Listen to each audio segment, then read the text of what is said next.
What's up, Brooklyn Squad?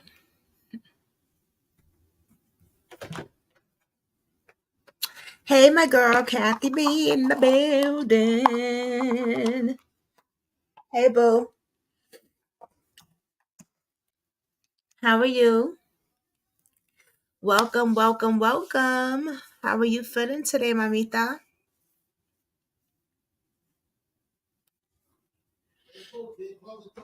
Yeah, hold on, y'all. I got the potatoes on. I'm cooking y'all at the same time, so y'all don't let me forget the potatoes are on. I'm making a Sunday dinner. I'm always cooking, right? I know.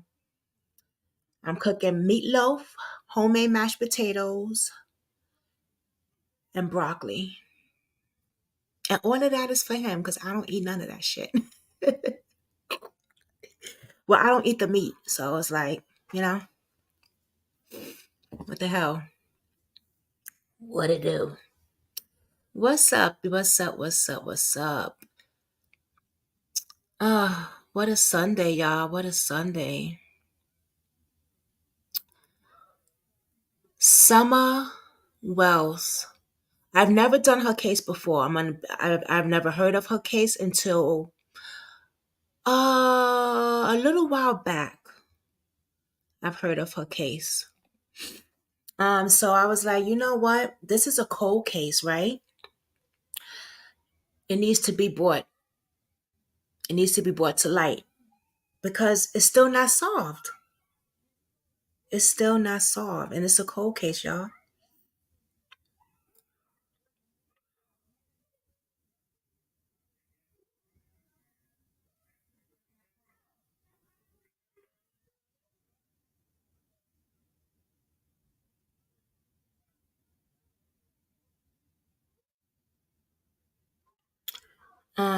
Sounds good. Yeah, the food. Yeah, girl. Meatloaf, homemade mashed potatoes. Homemade mashed potatoes is the best instead of box mashed potatoes. I notice, and it's very easy and simple. You know what I mean? So I got the potatoes boiling now. So don't let me forget, Kathy B. Thank you.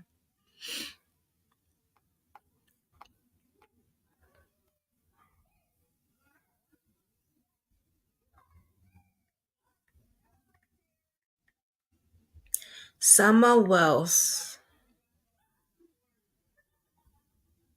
WE. Hold on.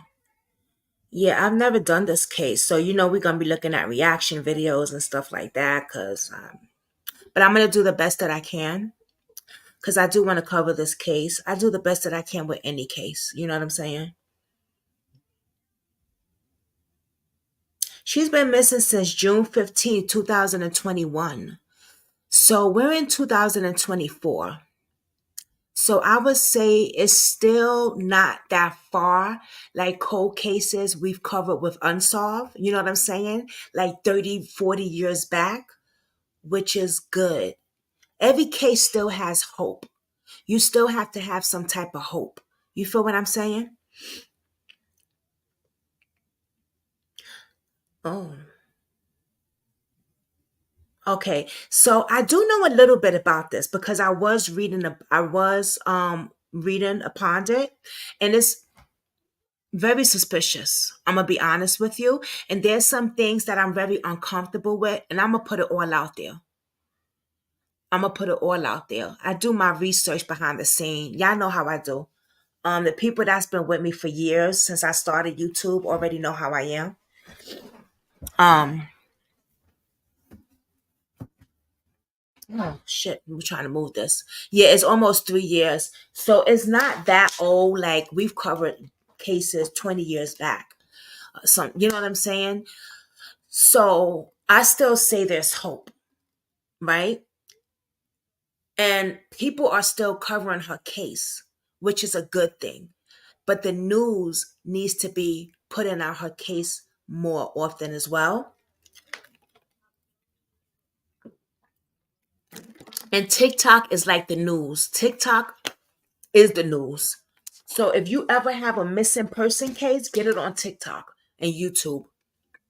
Trust me, because the news goes off of TikTok gets shit on the news. I learned that, and I learned that today because I'm working on another case with with the cousin that was on my platform.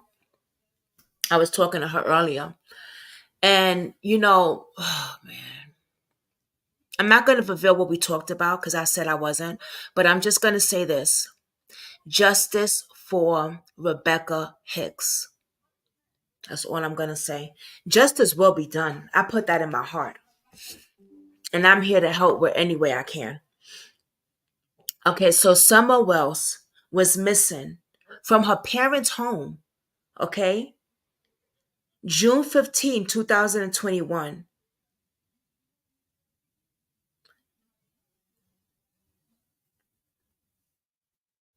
Hold on. Wow.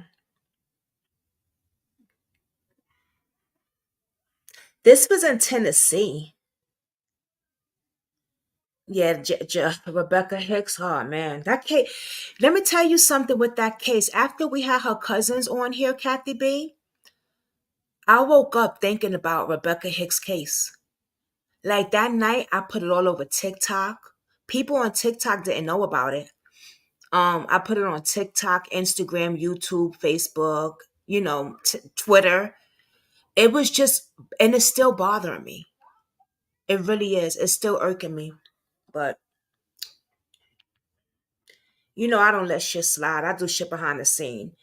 A lot of people, they look at my content and they don't know. They could they look at my content, but they don't know the shit that I do behind the scenes, especially the new ones that don't know me. They just know what I do here. They don't know the shit that I do behind the scene.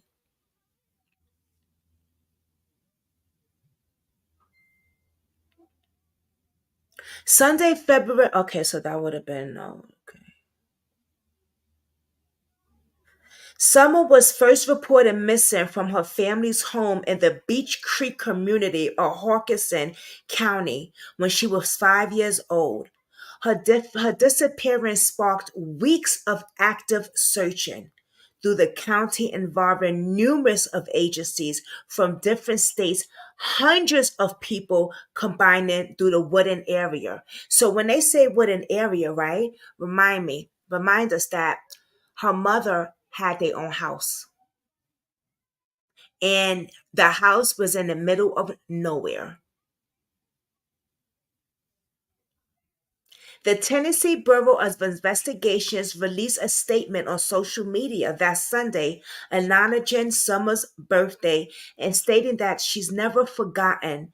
The TBI said in the post that agent continues to investigate Summer's disappearance, although little answers have been found. They barely found nothing. They found nothing, but they're still investigating her disappearance, so they say. But are they really investigating her disappearance?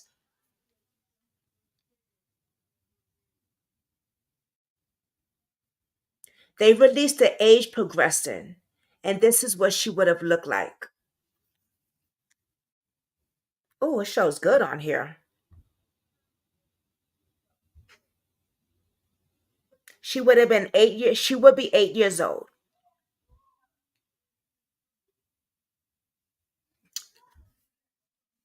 Okay.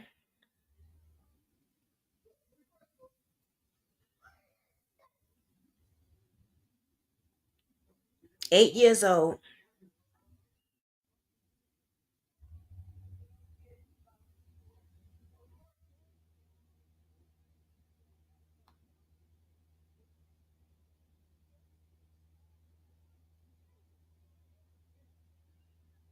Now I'm gonna tell you what I know, and then we're gonna go into the news. Let me just read this though. On June 15, 2021, Summer Wells' parents said that she helped her mother and grandmother plant flowers before going inside their Rogersville home to play with her toys. Then, out of nowhere, Summer vanishes. That's what the last time the mother said she has seen her daughter.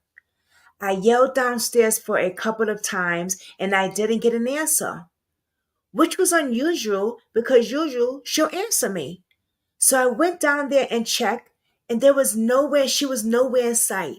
She was just gone. Summer Wells' mother, Candace, this is what she said.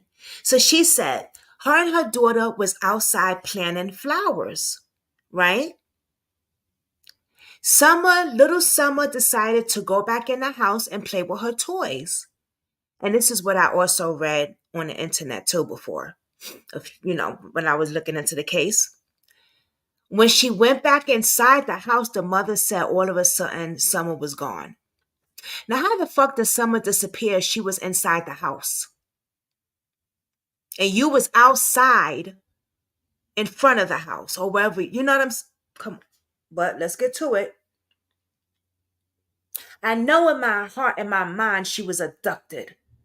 Don Willis, Summer father said, told the Nation News. Someone snuck up in there, and when was not paying attention, they went and took my Summer. They came in the basement and grabbed her. Steps outside the basement, and I was walking in the swing. Wait, hold on. And we don't know if they came in the basement and grabbed her or if she stepped outside the basement and was walking to her swing or something. So the father saying, I know she was abducted. I know she was abducted. I don't know if they came into the basement or if she was walking toward outside her swing. Now, you guys were outside. So if she was walking outside towards her swing, you would have seen that because you guys were outside in front of your house, correct? I'm just saying. And I want to look up their house also just to see the area, but we're going to get into all of that. And we're going to get into something that I felt very uncomfortable with of what I found out with her father. But let's continue. 2 years after her disappearance, there's still unknown about the last time Summer was seen. Almost immediately, Candace and Don, the mother and father, became the center of investigation, but were never named as the suspect. Police remained tight-lipped about Summer's case, and there haven't been real leads or developments. I can't answer her right now. I'm sorry. Recent, let me. That is a case that we was working on the other day. Give me a minute.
I'm sorry, y'all. Forgive me.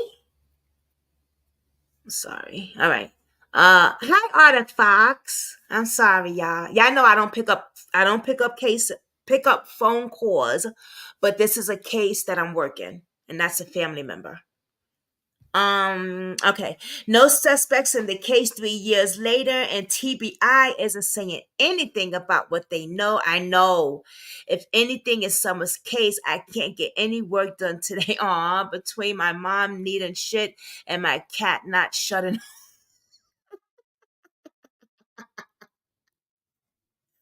If you haven't laughed, Arctic Fox would give you the laughter of the year. I'm telling you right now. I just can't sometimes. I'm on. Hey, Arctic Fox, baby. How are I will ask you how you doing, but I see how you doing today, boo. Oh, God, my thing. Okay, so let me just send her this mess. Let me just send her this real quick. Because, I do my investigation like I said behind the scene and I caught something. Sure did.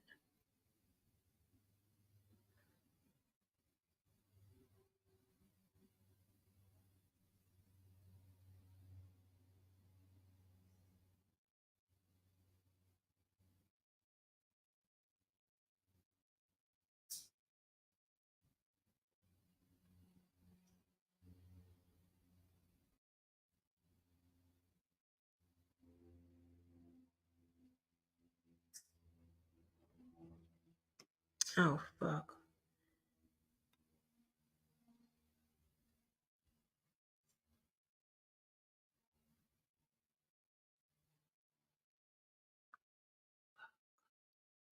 Um,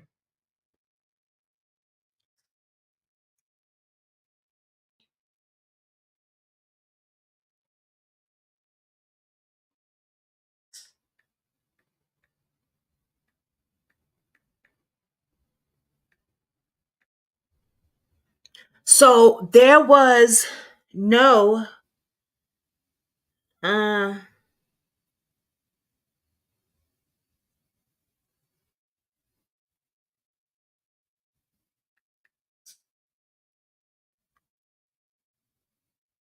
okay, boom.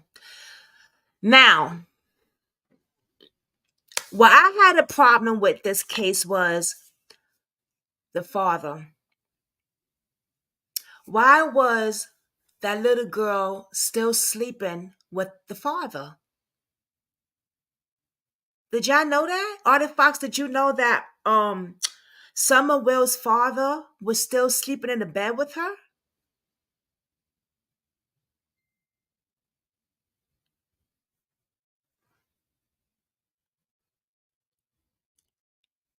That bothered me. That bothered me. Hey, Dr. RBH. Dr. RBH. Dr.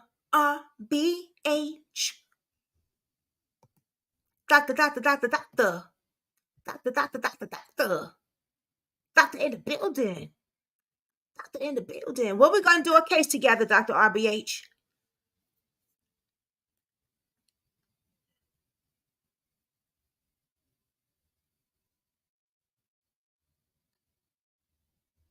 No, we're not parent shaming, but that's what the father said. That's what the father said. The father said that she was still asleep in the bed with him and the mother.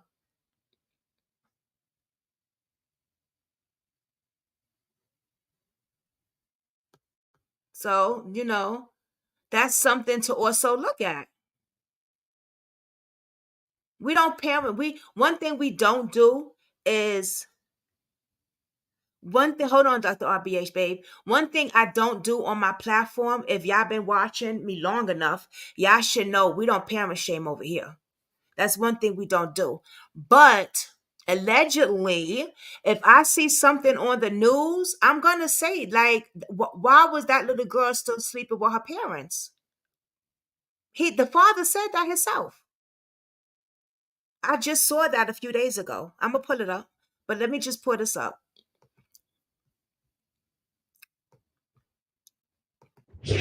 Each Thursday, we bring you a missing persons case from across the country. And today, we have an update to a case we have covered before that has gripped the attention of people from all over the world. Today marks 2 years since a little girl in Tennessee vanished from her rural home. Her name is Summer Wells. Okay. And what you're seeing here is a brand new age progression photo from the Tennessee Bureau of Investigation. This is what Summer may look like today. She'll be 7 years old. She was 5 when she disappeared. All of the attention on Summer's case has led to dead-end tips for investigators, even harassment towards her parents. Now law enforcement are tight-lipped about what they know about the case. Yeah, we don't parent shame Summer's over here. father sat down with News Nation to keep his daughter's case in the headlines. This is Summer Wells. The 5-year-old lived at this house in Rogersville, Tennessee, a tight-knit community of less than 5,000 people. On June 15th, 2021, her parents say Summer was helping plant flowers with her mom and grandmother. She wanted to go into the house. My wife watched her go into the door, and she went into the house, and the boys were on the internet, of course. She wanted to go downstairs and play with her toys. I yelled downstairs for her a couple times, and I didn't get no answer, which was unusual. And so I went down there to check, and she was nowhere in sight. 2 years after her parents, Don and Candace Wells, gave those accounts, that's still all we know about the last time Summer was seen. Almost immediately, Summer's parents became the center of a police investigation. Summer's parents, Candace and Don, had something to do with this, or have you ruled that out? We haven't ruled anything out. Everything's possible. Could she have gotten herself into a situation where it wasn't her fault, but no. You know what I mean?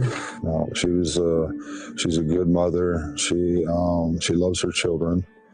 She's not going to allow any situation like that. The biggest mistake she might have made is maybe choosing some wrong friends, which is, it happens. Don Wells pleaded guilty to driving under the influence last year. Candace also filed an order of protection against him, but asked for it to be dismissed. He now faces criminal charges in 3 states, including a domestic assault arrest in 2020.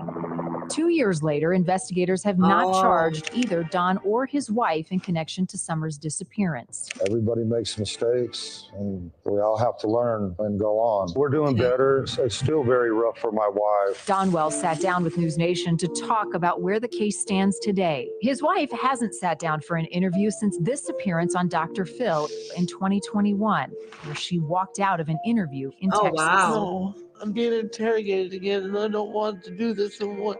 Yes, I am. We'll stop. I want you to feel comfortable. Since Summer's disappearance, Don says their life has been consumed by harassment from people online who believe they're responsible for whatever happened to Summer. Before you know it, you're getting a mob going. My wife could go to the store and somebody would scream at her, baby killer. He sent us videos from one of his job sites where some people were demanding to speak with him about the case. We're gonna follow you. Get rid of video all day. Don says it's gotten so bad he had to leave the state. Now the two live in a motel in Arkansas, where Don was able to find a new job. As for Summer's case, Don says they have private investigators working with police. The Hawkins County Sheriff's Office is still working alongside the Tennessee Bureau of Investigation. Both agencies declined to give us an interview. Don says he hasn't learned anything new from police, but has always said he believes Summer was abducted. In the past, the sheriff said there's no evidence that happened. Nothing pointing to abduction. It didn't come through, Arctic Fox. Other than her walking outside the house and not being found. There was also a key tip from a neighbor in 2021. A woman and her teen children told police they heard a scream about an hour before Summer went missing. The age progressed already. When I heard that scream, I hadn't tried to dismiss it. But the sheriff said after multiple interviews, that tip led nowhere. One clue they're still looking for is a pickup truck seen in the area around the time Summer vanished. It's described as a red or maroon Toyota truck with... Okay, hold on. Let me just stop this for a minute. She's beautiful too. I know I showed that progressive pic. Yeah, I had showed this already. So let me show you. Oh, hold on. I'll show it again. Wow, they harassing the parents like that? I'm sorry, Dr. RBA. She was 5 years old. I was so into looking at the thing. I was shocked because I thought she was kidnapped. when I first was reading about the case, I thought she was kidnapped. I would never think, like, to me, the age progression photo doesn't look like her. You don't think so? I did check my dinner. Thank you, Kathy B. I took the potatoes off. I gotta still do the meatloaf though. Oh my God, the way they came at the parents though. Damn. I didn't know all this, y'all. Wow. Let's just go back a little bit. Hold on, y'all. Just shocked the hell out of me. I'm sorry. Sat down with News Nation to talk about where the case stands today. Wow. His wife hasn't sat down for an interview since this appearance on Dr. Phil in 2021. This broke me right She here. walked out of an interview in Texas. No, I'm being interrogated again, and I don't want to do this. Yes, I am. We'll stop. I want you to feel comfortable. Since Summer's disappearance, Don says their life has been consumed by harassment from people online who believe they're responsible for whatever happened to Summer. Before you know it, Wow. you're getting a mob going. My wife could go to the store and somebody would scream at her, baby killer.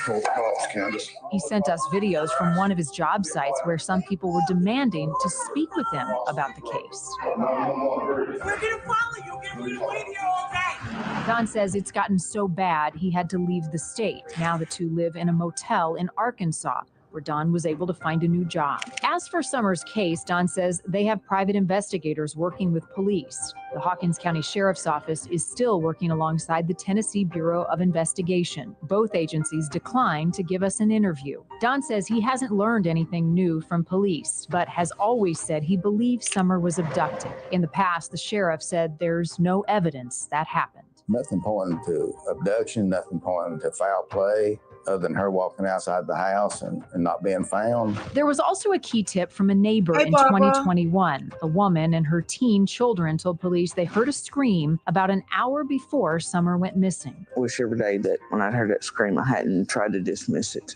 But the sheriff said after Oh. multiple interviews, that tip led nowhere. One clue they're still looking for is a pickup truck seen in the area around the time Summer vanished. It's described as a red or maroon Toyota truck with ladders on the back. Even if it's found, police aren't sure if the truck is connected to the case. I do have hope. Whatever the outcome is, I have hope in God. One day, either sooner or later, Mary. I will be with my daughter again.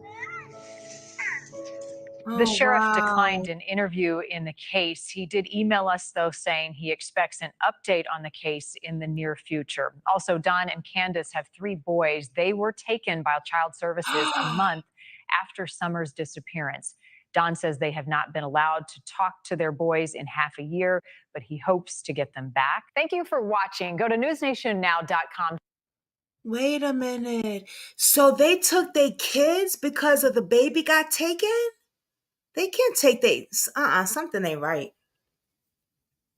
Why would they take their children?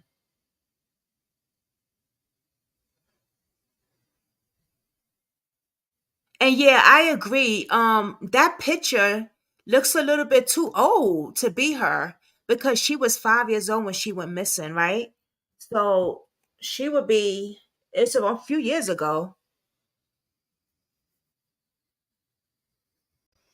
Yeah, this is the picture I showed earlier, Artifacts. I found it on Google. This picture looked like a 15 years old.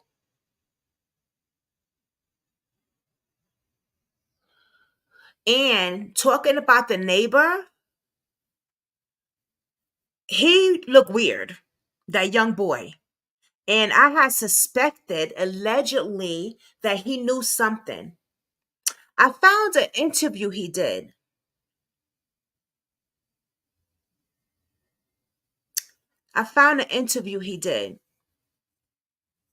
If this is the same neighbor, Artifacts, let me know if I'm correct. Let's go check this out, y'all. Hold on. Yeah, I've never done this case. This is my first time doing this case, y'all, so just bear with me. I did just wanted to spread awareness and get her face out there still because, I think that's important, man,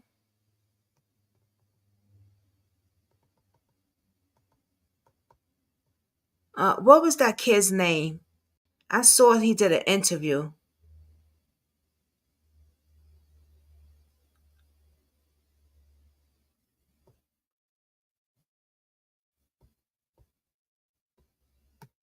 Hold on.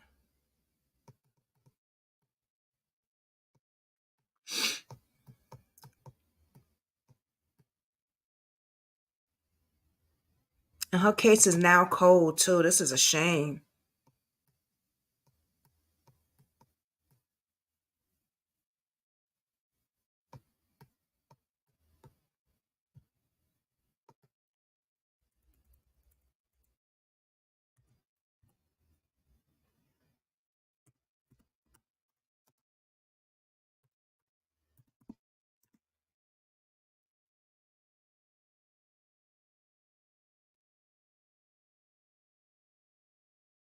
What was that young boy's name?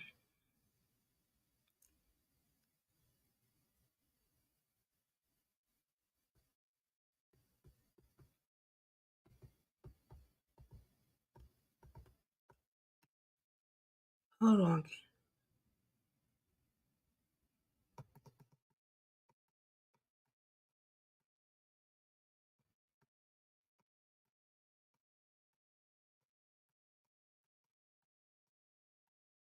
Oh, man. Damn.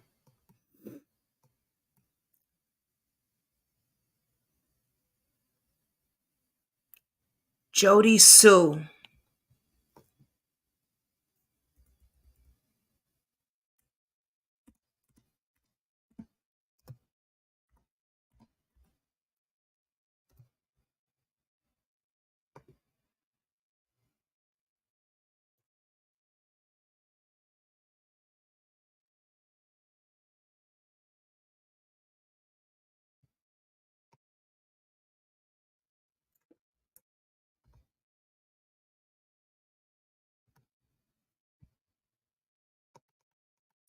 Hold on, y'all.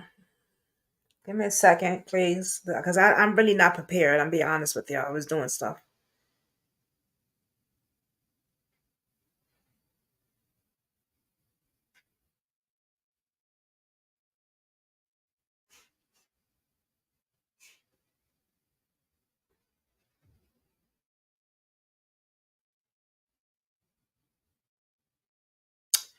All right. I'm going to have to...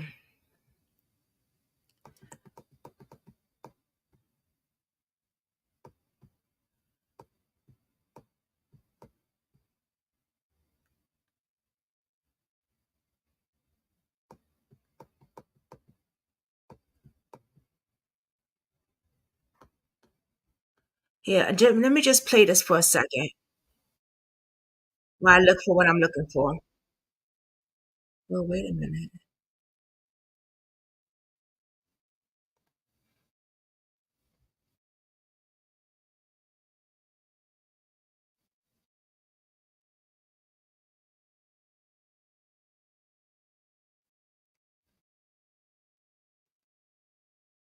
This is a horrible lie. I'm Family friend sorry. of the Wells family and I'm is looking the for son of a something, woman named guys. Give me 1 Allie, minute. who used to I'm gonna be a play this for very a close minute. friend of Candace's. However, they Just had give had a me 1 falling minute. out, and Candace and Allie are no longer friends. Despite this, Candace remained in contact with Hunter and considered him like a son to her. She wanted him to continue to have a relationship with her and her children, so they continued Found it. speaking. So Candace and Summer are sitting outside of the That hospital and girl they right get a call here. from Hunter, who wants to know Got it. what they're up to, what are they doing for the day. And Candace explains that they took her mom to the medical center to Okay, get let me checked see. out over in Kingsport. Hunter asked if they wanted to come over to his place and hang for a bit while they waited. If you remember. I couldn't even tell you, to be honest with you. The time is... I don't keep track of time. No, I understand. I mean, I Okay, get I up in the found morning, it. I do my thing with the Found kids, it. and then we go to bed. Okay. I couldn't even tell you. Yeah,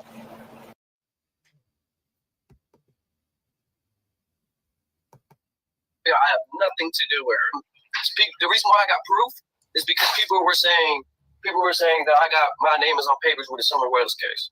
My lawyer, all I gotta do is pick up the phone and she can go to juvenile courthouse and get papers and see that I was only included with the press. That's it. So you were never really on the suspect list? No, I was never on the suspect list. It was just the press putting in words that nobody knows about. Do you want to go fishing? No, I asked if I can come with because Summer was going. Got it. For that day, homie. So this is what happened. She came over. Her grandma was in the hospital. She was sick. Or not her grandma. Her grandma came in, right? Yeah. Her grandma came from the hospital. She came over. We haven't spoke to them in months. I'm talking about 8 to 9 months because her and my mom got in an argument. Yeah. And we left it at that. And she came over. And next thing you know, she was with Summer. We was chilling at the house. The boys were with their dad working. And she just came over because she was just down the road at the hospital. Thank you. And she needed to use the bathroom to ask me to go get fishing and swimming. I said, that's fine. I got to ask Mom. Mom said it was cool. And then she said, do you want to go fishing summer? I said, do you care if I come with because it's summer? And I treated her like a little sister. Right. And she said, you got to ask Allie. Okay, so she asked you, do you want to go fishing? No, I asked if I could come with because Summer was going. Got it. And we went swimming and fishing after we got her grandma her meds after the hospital. And she bought me a vape or whatever, and a twisted tea. I mean, at a young age, I was drinking and doing stupid stuff anyways. Everybody lived once, and they gonna do stupid stuff as a kid. Now, who was this? After that, we went and got slushies. Then we went to Priceless. They was in there for a little bit. Me and her was just, like watching TikToks on my phone, all this stuff. And then they dropped me off because my probation officer was coming at 3:30. Guys got here. Who was with you? There's a lot of rumors about. My mother was with me. Yep. And my daughter.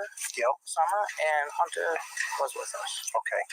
Now, tell me about the dynamics of what everybody was doing. Who was doing what when you first got here? What happened? I got out of the car first, and then I opened the back door because my mom's got a double door off her truck. Right. So I opened the back door and I let her and Hunter out. Okay. And Summer's first thing is to run to the water, of course. Right. I was like, Summer, just wait. Let me get my stuff, and I'll walk over there with you. And she waited for me, and I don't know, Hunter went off into the woods somewhere. I don't know. Now, where was Summer sitting? She was sitting in the middle seat. Okay. Hunter was sitting on the end. Okay. And I'm confused. My mom said, hold on a minute, so we waited for my mom to get out. Okay. And Hunter, he just done disappeared into the woods. I don't know where he went. Okay. Okay. And I thought the baby went missing in the house. Over there, and we were just letting the Summer play, and then Hunter eventually come back out of the woods wherever he was. Okay.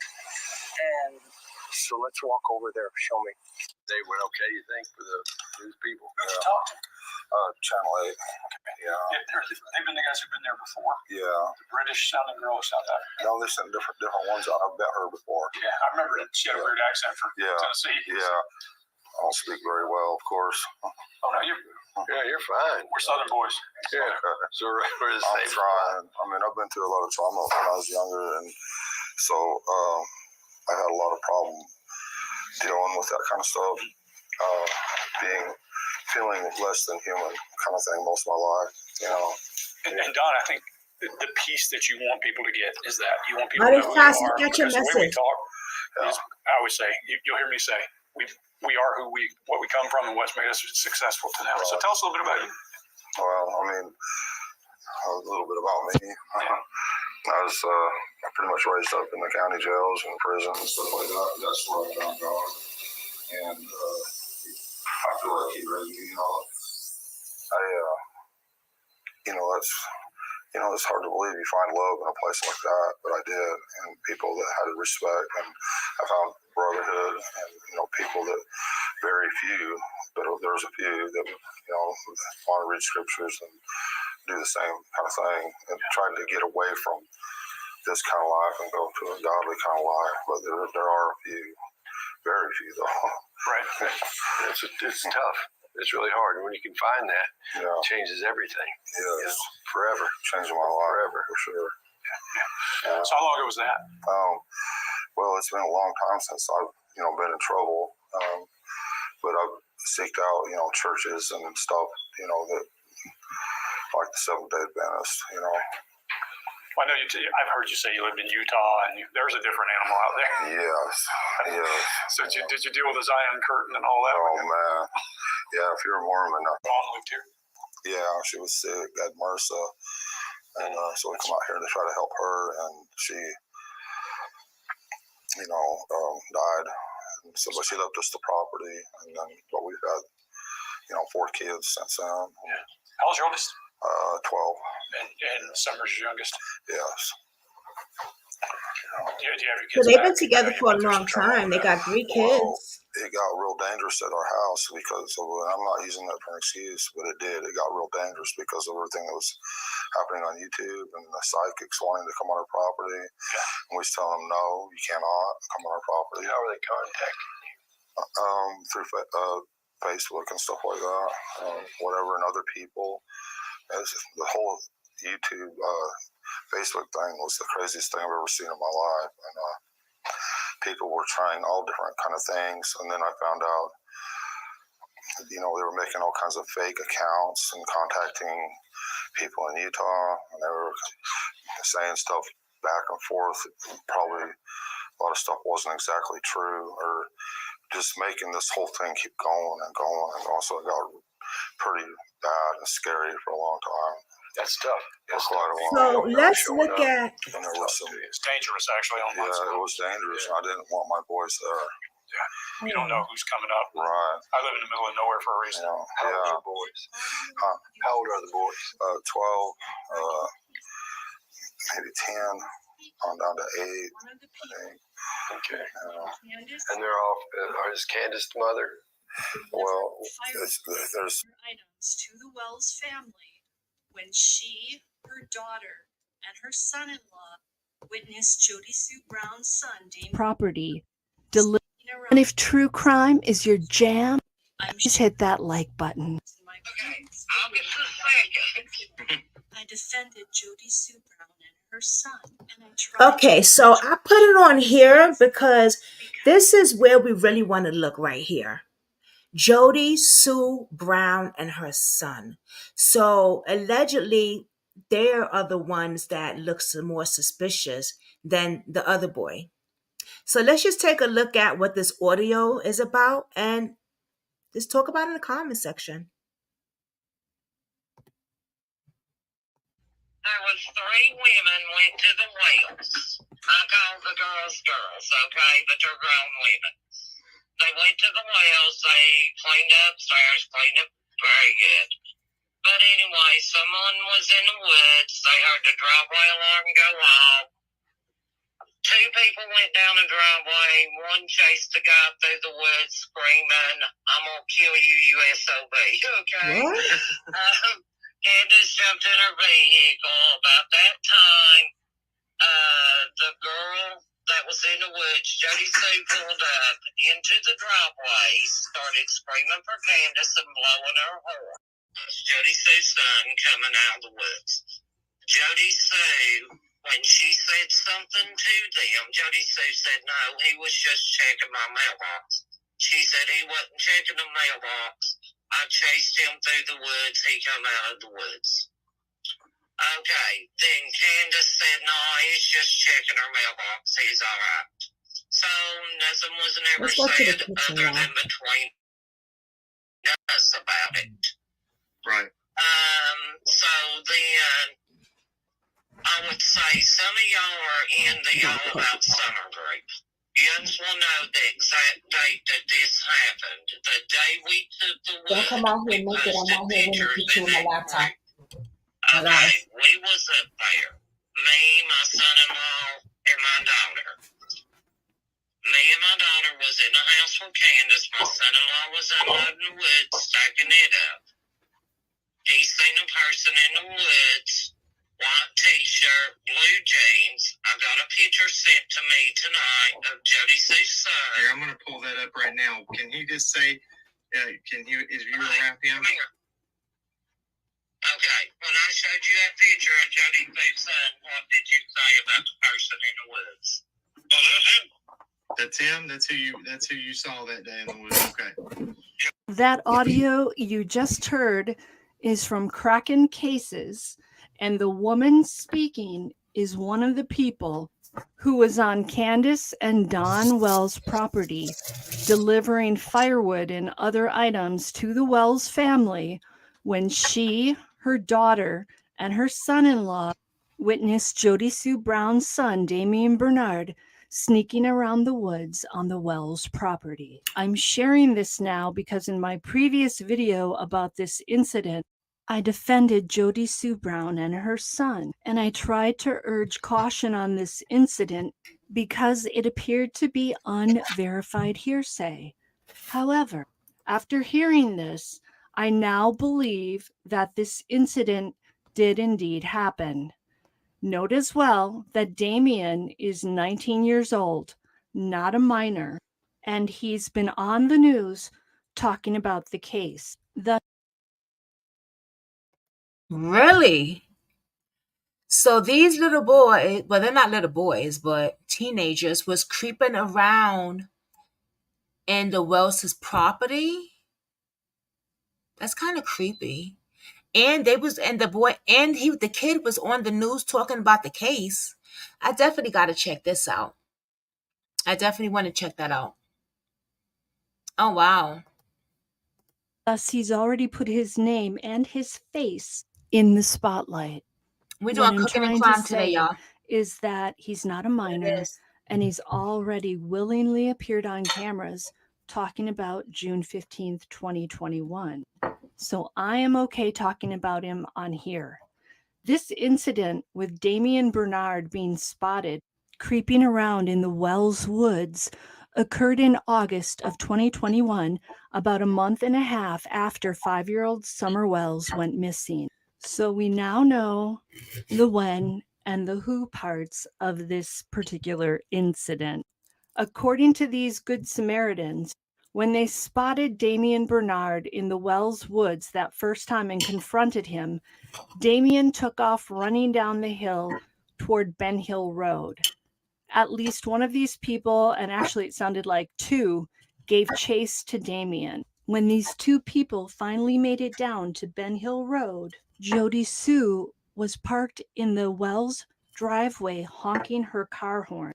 When the Good Samaritans asked why Damien was on the Wells property, Jody Sue replied that her son was down there on Ben Hill Road picking up his family's mail. Jody Sue was basically telling these people that what they saw, they didn't see. Jody Sue was flat out denying that her son was in the woods on the Wells property. Oh, shit. And note that this incident occurred during the day, not at night, so these people could clearly see Damien's face and the clothing that he was wearing. And when Candace got down to Ben Hill Road, she surprisingly agreed with Jody Sue that Damien was simply picking up his family's mail, even though she had to have known the Good Samaritans saw Damien in the woods. Note that Candace and Jody Sue were on friendly terms at this point. So this is another one of those WTF moments in this case. According to this lady who was talking to Cracking Cases, Damien Bernard was seen 2 times by people going over to the Wells property to help them. This lady, her daughter, and her son-in-law, thus, are first-hand witnesses to these incidents with Damien Bernard. So this isn't a secondhand story. It's coming straight from the mouths of the people who saw Jody Sue's son trespassing on the Wells property. So I have to conclude that Jody Sue Brown is indeed being dishonest about this trespassing incident. The questions now are: 1, why was Damien creeping around in the Wells Woods? Right. 2, why is Jody Sue Brown denying that this happened? 3, could Damien have been wandering around the Wells property before this time? And if so, when, why, and how often? You may recall that Jody Sue and her former partner, Andy Bernard, chased Jackie Dobbs off their property when he inadvertently trespassed Let me get my phone. on it. We need to look him up. They clearly didn't appreciate him nosing around on their land. So why is it okay now that their son was nosing around on the Wells property? Note that I'm not saying that Damien Bernard was doing anything nefarious on the Wells property, but it is suspicious that Damien was up there in the Wells Woods and that Jody Sue's denying it. Could Damien have been looking for clues or evidence related to Summer's disappearance to try and get answers as to what happened to her? Yes, that's a possibility. Maybe Damien wants the reward money and wanted to see if there was anything on the Wells land that could lead him to solving the case. Maybe. See. Could Damien have been nosing around on the Wells property for other reasons? Oh, hell yeah. We just don't know. If Damien Bernard was on the Wells property trying to help law enforcement, why doesn't he simply come out and say that? And why won't his mother, Jody Sue, admit that this incident occurred? I've tried to be supportive of Jody Sue Brown. Here it is. She has, at least to me, seemed to be fighting for answers for Summer for the past 11 months. But this story is now making me question her. I will also say that I noticed that Jody Sue has given at least 2 different reasons for being down on Ben Hill Road on June 15th of 2021 when Summer went missing. She told WJHL that she headed down her driveway on June 15th around 6 p.m. to tend to flowers. They went on with their evening. The kids returned to being kids. Jody Sue headed down her driveway around 6 to tend to flowers. And at this point, I start hearing Candace hollering for Summer. And then my brain immediately went, scream earlier, this, uh-oh. Uh-oh. You're right, Jody Sue. But on her own YouTube channel, Jody Sue said she was walking down her driveway on June 15th at 6 p.m. to meet her partner, Andy Bernard, This is really because weird. he was going to pick her up so that they could go out for dinner. Now, so Artie Fox, you hear this? So these kids were over there on her property. Why were they on her property? And was they questioned? I have another video that I found with the interview with Damien Bernard, aka Boogie Son.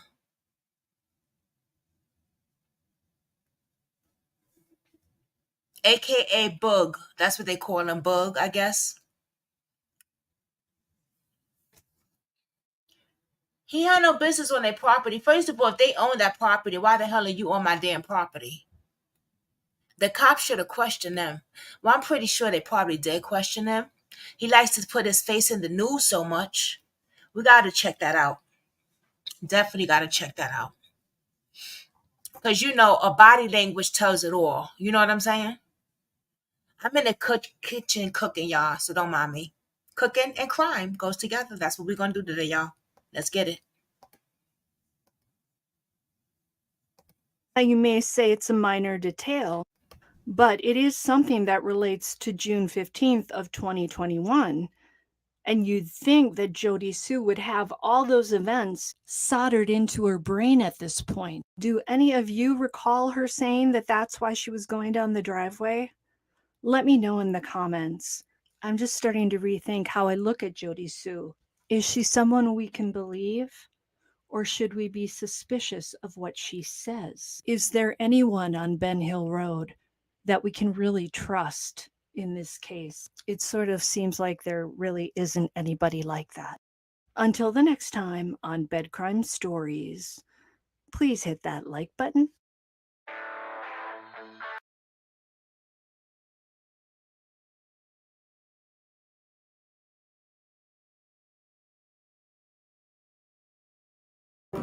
DC, maybe 8, I don't know. And then that beach trip we took and stayed down there a fucking month. I know, another ad. But what if this ad, like literally this exact ad,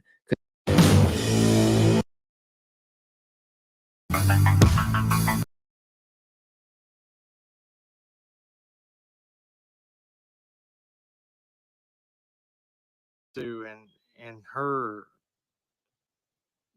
numerous shortcomings.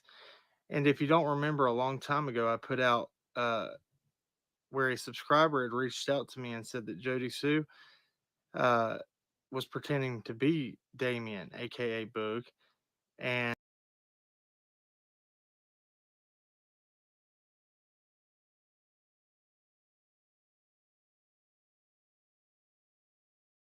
I will try to add some of that in this video so that you can see what I'm talking about. She goes as far as to act like it's that she is her son talking to this woman, asking for lots of money. I think $800 is what it came out to be. It's just insane. But I want you to hear this because this kind of brings a new light to everything. Jody Sue. I'm going to add a clip from a short that I made earlier at the end. That they were bigger. They were big kids. Yeah, Dr. RBH. They were old enough to know better. And now, who are these people? Let's see. Don't Keep know talking really about what them. to think about Jody Sue. Is she capable of doing this?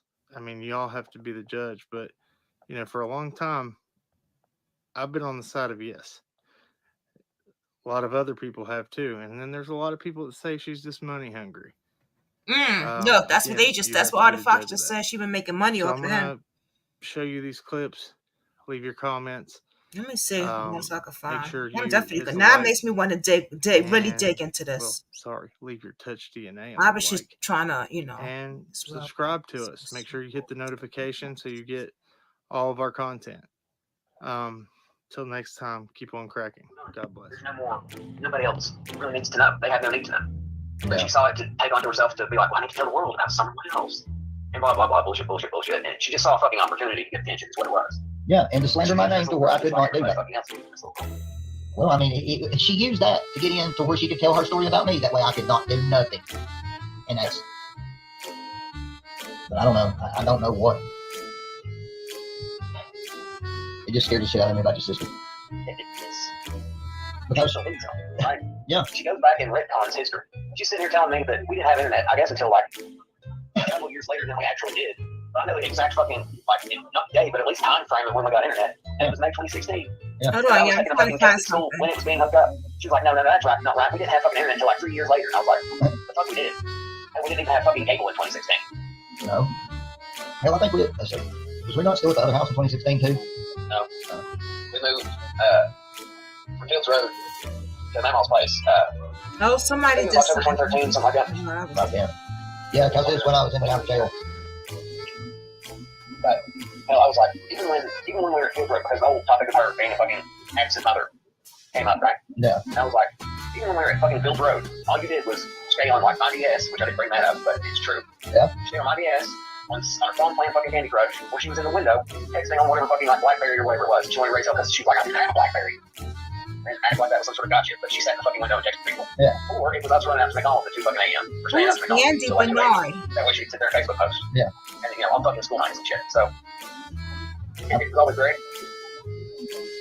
I mean, I just, you know, there's nothing I could do. I mean, if I tried anything, you know, it was hell on everybody. So I didn't see the point in putting everybody through hell. I just took all that.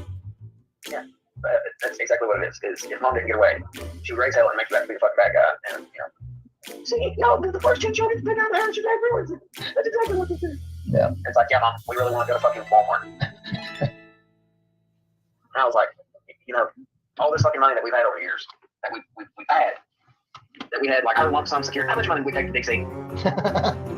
Over $10,000, right? It was probably, yeah. She got a back pay of $14,000. I think we took $6,000 to DC, maybe 8, I don't know. And then that beach trip we took and stayed down there a fucking month. Now that was the big chunk of fucking money that fucked us off. That's when I got my loans and all that shit, paid for all that. Sold all kinds of shit while we was down there. But yeah, that was. Oh shit! Hold on, y'all. Well, she was like, "What's even nowhere near $10,000 when we went to DC?" And we thought it was by Andy Gold. Selling drugs to the kids. Then her almost 11-hour-long rant about him, Summer, her parents, and brothers began. Y'all go over there and ask why exactly it is he was selling drugs to the children. Why he was potentially causing this is a horrible live today, guys. I'm sorry. I really wasn't. I apologize. Now that's a lot of information to take in all at once. It's a live that's all over. She elaborated on these and other claims separately. First, she's very certain that he was selling them drugs over there to the children and also insinuating that it was more than weed.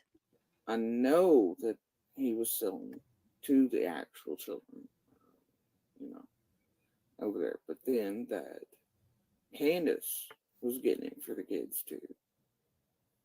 So you go ask him why he was selling drugs to those children. and to Candace for the children. Go ask. And ask him what type other than weed. And what else he was selling or doing at the time, I don't know. But I do know it was the last few days. It was pretty much a fucking confirmation that he was using coke and meth. Next, she claimed she had suspicions of the drugs being used to sedate the children, specifically Summer and other little girls over there. And you've got to think of what that could do to a young one and sedate them.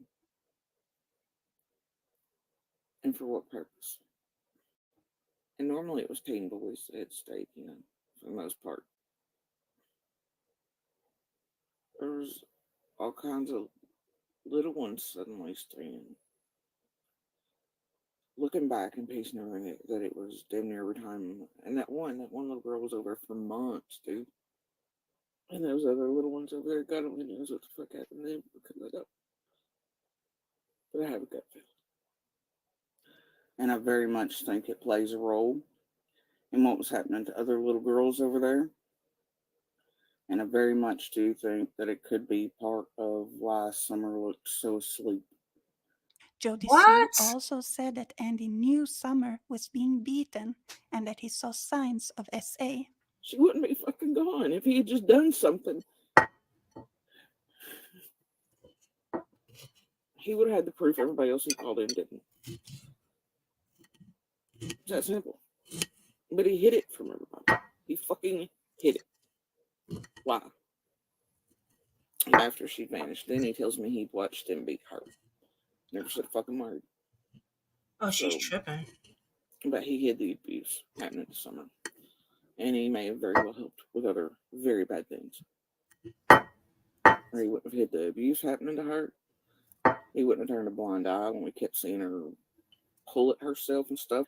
In some of the last days before she vanished, he wouldn't have. If she knew all this, why wasn't she just fine? Questioned. He wouldn't have been beating the shit out of me, telling me to shut the fuck up about Summer. Sleeping just fine while she was gone. I never even really seen him spank the kids or anything. But he watched full-on abuse over there. And told me so. But only after Summer vanished. That's why he was so certain they'd murdered Summer.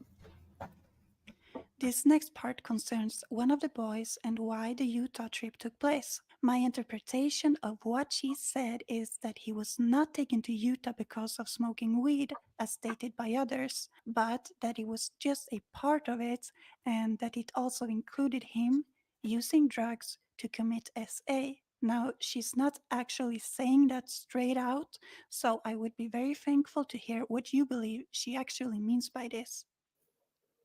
It's why one of the little girls, I think that around Utah. So if she knew all this, why she didn't go to the cops?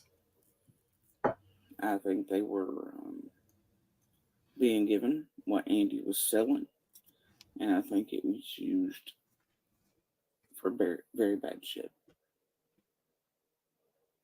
You remember Candace saying Josie was, or Alice, or one of them talking about how Josie was using, and that was the reason he was taken. It's not the reason Josie was taken out there.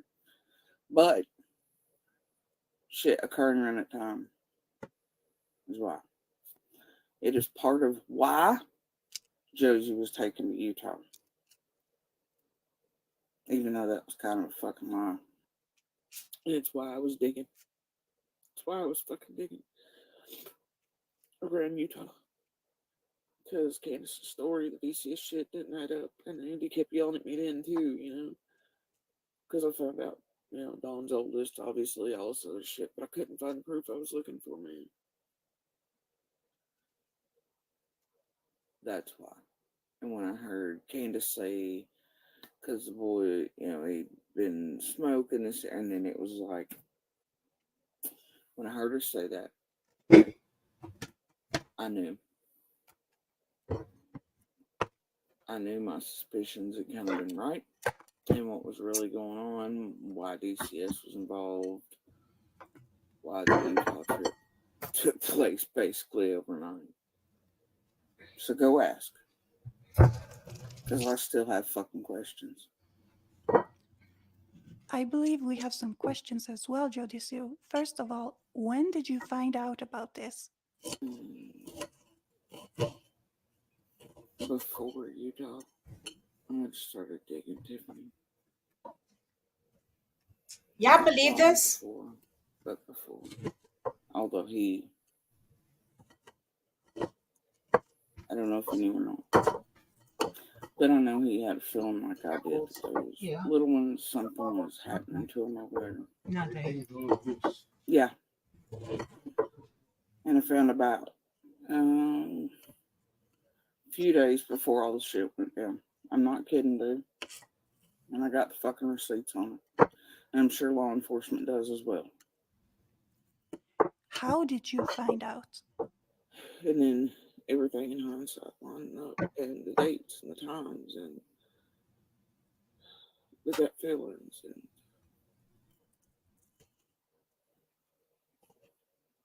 but it's part of what this fucking place is after, and I'm still not giving everything to it.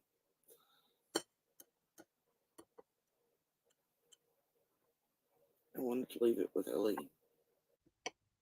So why didn't you leave it with Ellie? I didn't want shit out. You doing good, right? Like, she really talking to them and shit. There it is, but I'm fed all the way the fuck up. Have you told everything now, Jody Sue? She is. There y'all go. She fucked up. There's the pieces I've been hiding. They gave her the drug. Some. They gave her the drug. Whatever. Because there's a lot more to it. I have no idea if Jody Sue is telling the truth. It Whatever does seem drug like she came the out with kids all they this took, now they because gave of it her. They Andrew gave this going bitch on that shit too. live. So the motive there could be possibly revenge. And she doesn't have the best reputation either to always tell the truth, although parts of it, I believe, could very well be true. But if that is the case, I'm having a very hard time believing that she didn't know about it, and that incriminates her just as well. I would love to hear your thoughts on this because this has left us all very upset. And true or not, I think it needs to be spoken about, it needs to be questioned, because you cannot take back such serious allegations in a case like this, especially coming from someone so intertwined in the case. I hope this video was helpful and thank you so much for watching.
Architecture and interior design?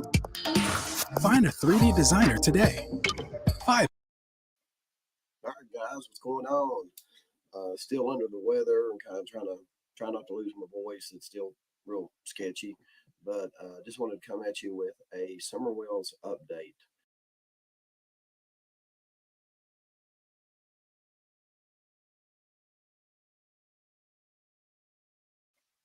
All right, guys, what's going on?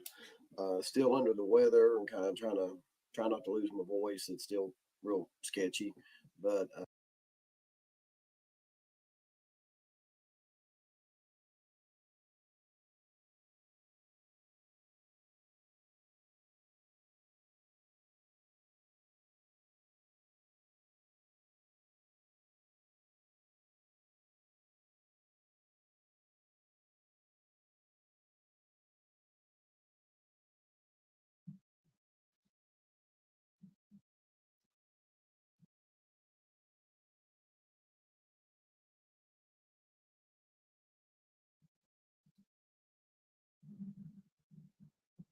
I'd expect to see with somebody who thinks that a bad man has taken their child away into the darkness. We don't see tears. We don't see, fighting to hold back tears. We don't see, it's more like a mechanical, rehearsed quality. And I don't know if you both also had that impression, but it doesn't feel, the affect isn't authentic. Um, I'm sure that both of you know when you talk to a person who is having a very strong, authentic feeling, it stirs feeling in you. You can feel the tears about to come into your own eyes or the upset of the individual. Listening to this, you don't have in your gut a feeling of authenticity, although it's impossible to say. But the other thing is that I thought was very strange was leaping to the conclusion that a bad man took the child. You would think that one would entertain a whole bunch of other theories before leaping to something as specific as that. Didn't even say a bad person or maybe she wandered off. It's like a bad man took her. It's like, okay. I mean, but it has the quality that you see sometimes in people that are not very bright or creative and are trying to come up with a cover narrative for a what I've called elimination murder, where somebody has either accidentally or intentionally been sort of like eliminated because they're an impediment in some way, or you're treating them a certain way and they die by accident, is what I mean. And then you have to cook up a story, and because you're not, a master of doing it, you come up with a ridiculous narrative. Remember that that's an empathy issue, right? I mean, what you were talking about where someone tells you a story and you're thinking, how do you believe that I believe this?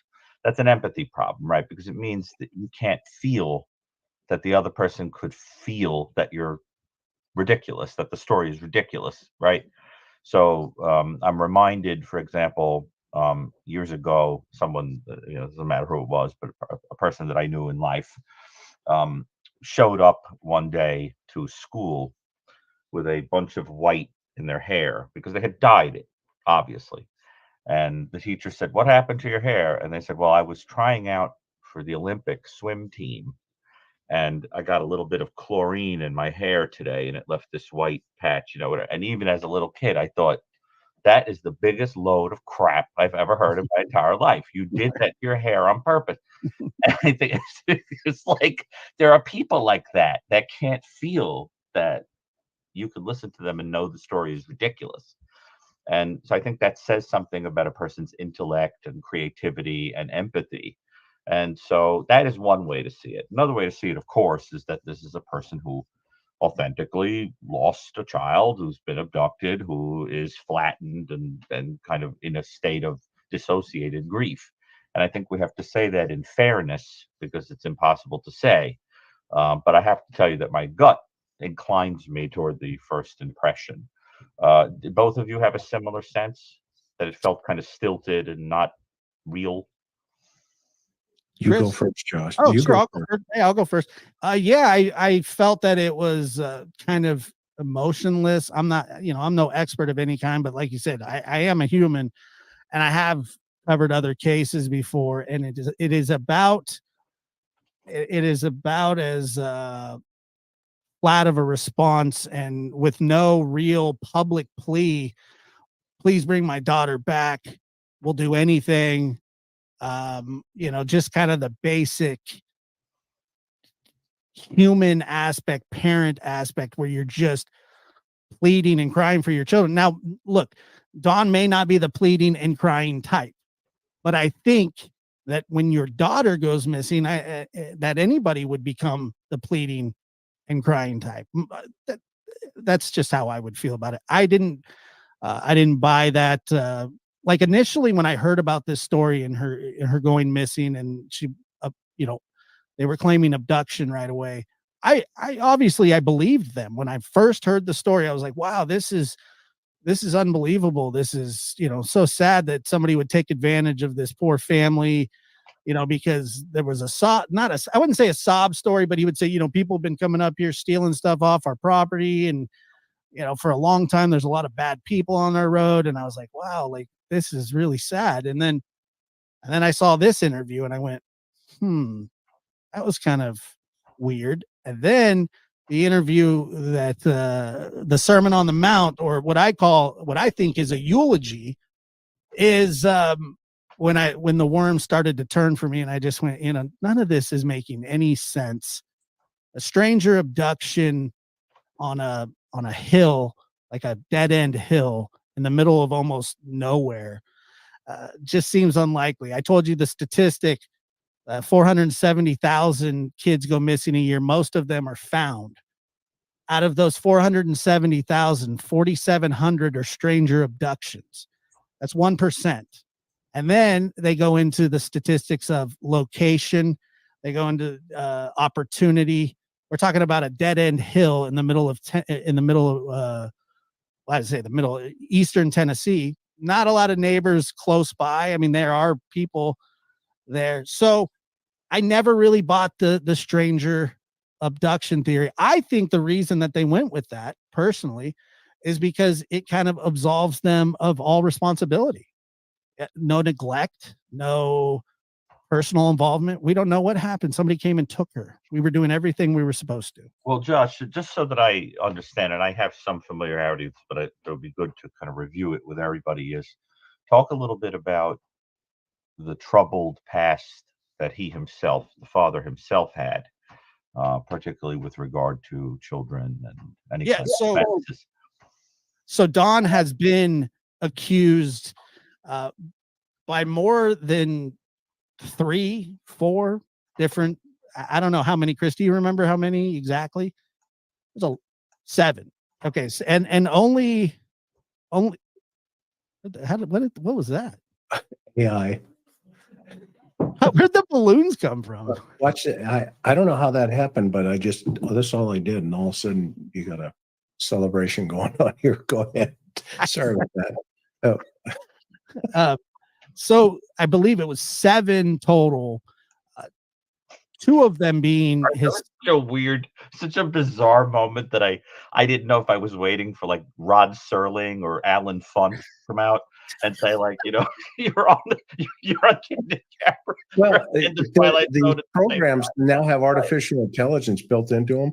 Look at that. I just did that, and I just had a thumb that popped up. Sorry, I just, it's crazy. For a split second there, I didn't know. Go ahead, Josh. We didn't mean to throw you off your game here. Go ahead, brother. Yes. I don't have a game. I've never seen balloons like that. That was funny. So he has been accused and even admitted to abusing his stepsisters when they were younger, specifically one in particular. He's had a troubled life of domestic violence, drugs. He has stolen women's panties from their homes. He's been accused of trying to sell his child years ago. He categorically denies it, but he denies almost everything thrown out there. But I think it's important for us to say that he does deny that happening. But he doesn't deny. Give me a minute, well, guys. I'm coming. I wouldn't say he doesn't deny it, but he kind of plays down his involvement with his stepsister when she was 5. He's 12, and it goes on until I believe 19, and she was 12. Yep, it ended when she was 12, and he was 19. Yep, and only because she called him out and got the family involved. Yeah, and so when you get an explanation from him, he said, well, she was the one that instigated it. She's the one that started it, which to me is a backwards way of thinking. But, I can't really try to justify anything that he said about that. I even said to him one time, imagine standing in front of a judge and explaining that one. Your Honor, she was 5, I was 12. She's the one that instigated it. I don't know. Most I would think majority of judges would go with that. I mean, that's just absolutely insane to even present it that way, but that's the way that he did kind of justify his actions. Nobody's perfect. We were kids, blah, blah, blah. That's what have you done in your life? Kind of so then as he kind of progresses in age, he meets Candace, who has also had her run-ins with law, had her children taken, her first set of children taken. There's some dispute about what kind of abuse was going on, but her children were taken. Candace has lost 7 children total. Dawn lost 2 to the state. Excuse me, 6. And Summer, who was missing, and then Dawn lost his 2 children back somewhere in the late 80s, early 90s. And they both lost custody of all their children. And they were living with four more children. They ended up having 4 children together. And now all the children are gone. Some are missing. But Dawn and Candace have a lengthy history of criminal activity, violence, drug use. And I mean, there's really no 2 ways about it. That's just not, you can't really dispute that.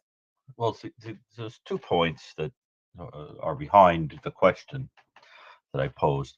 One is that I'm a statistics-based person when I think about a crime.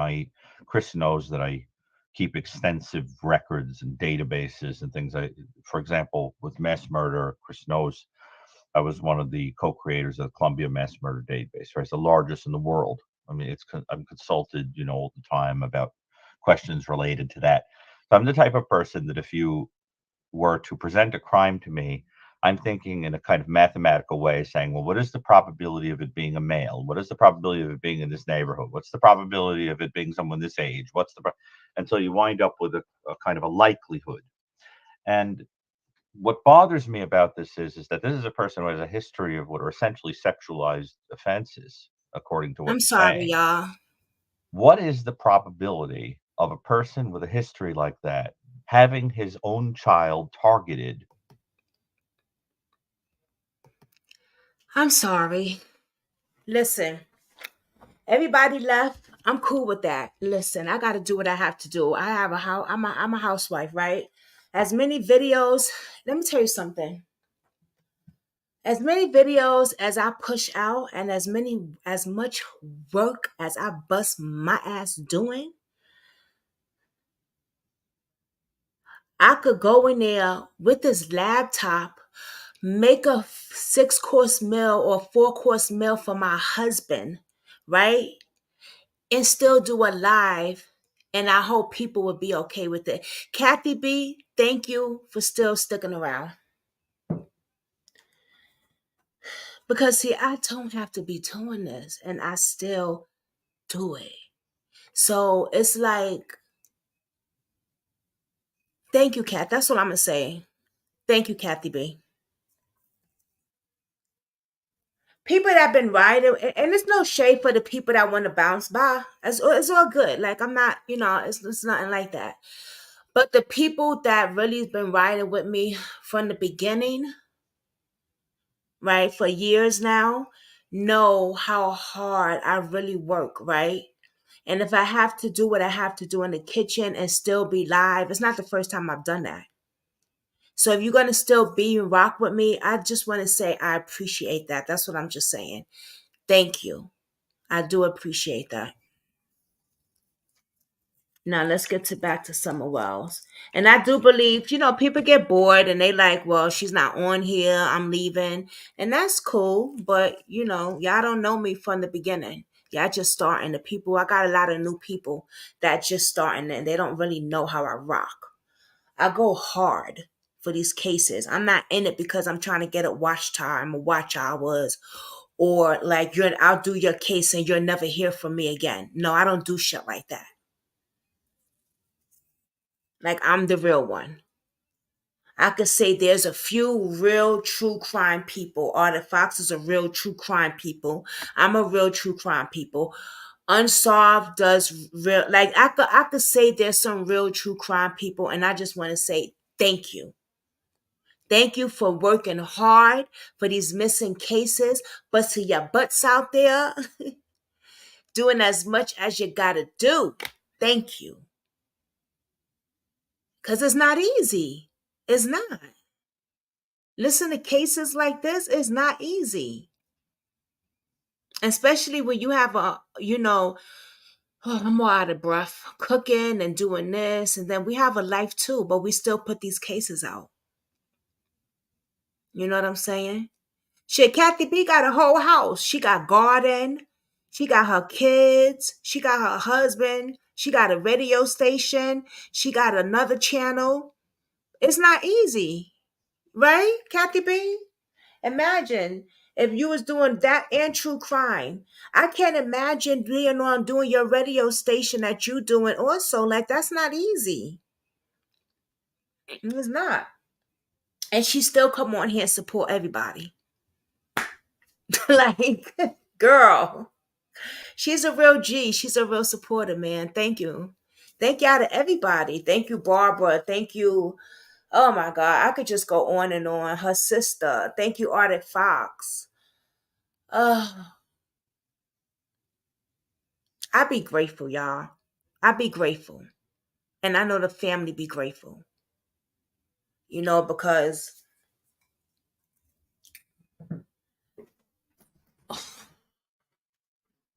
it's not easy. It's not easy listening to cases like this. You have a 5 years old girl, right? It's not sometimes these have to give. Yeah, it's hard. You have a 5 years old girl, right? Who went missing. And I'm gonna keep it 100. I think it could have been an abduction. But then you just never know these days. You never know. We don't bash parents on here. We've never done that. But you never know. You got to keep it 100, right? You never know. You have parents that have done stuff to kids, right? And they play the boo-hoo, he, boo-hoo. And you be like, oh my God, these parents. And next thing you know, they in the news. Like, you never know how many cases that I've done with these parents beating or doing something to their child. Not saying it's this case, but you don't know. You never know. You just don't. Should be weird.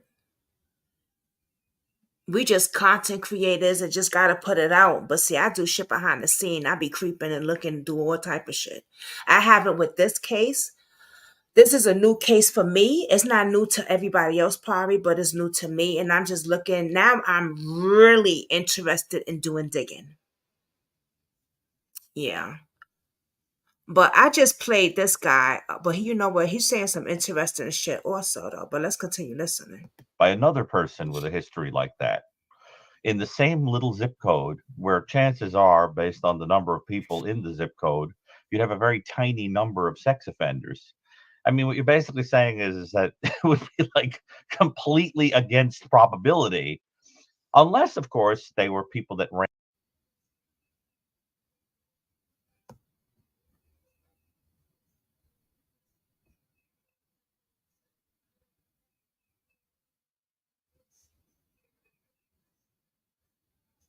And who's Allie? She's another one that went missing.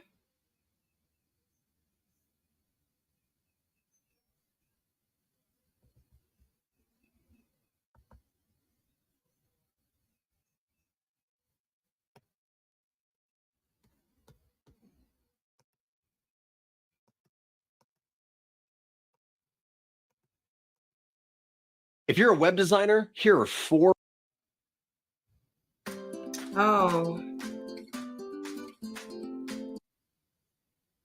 Oh shit, hold on now.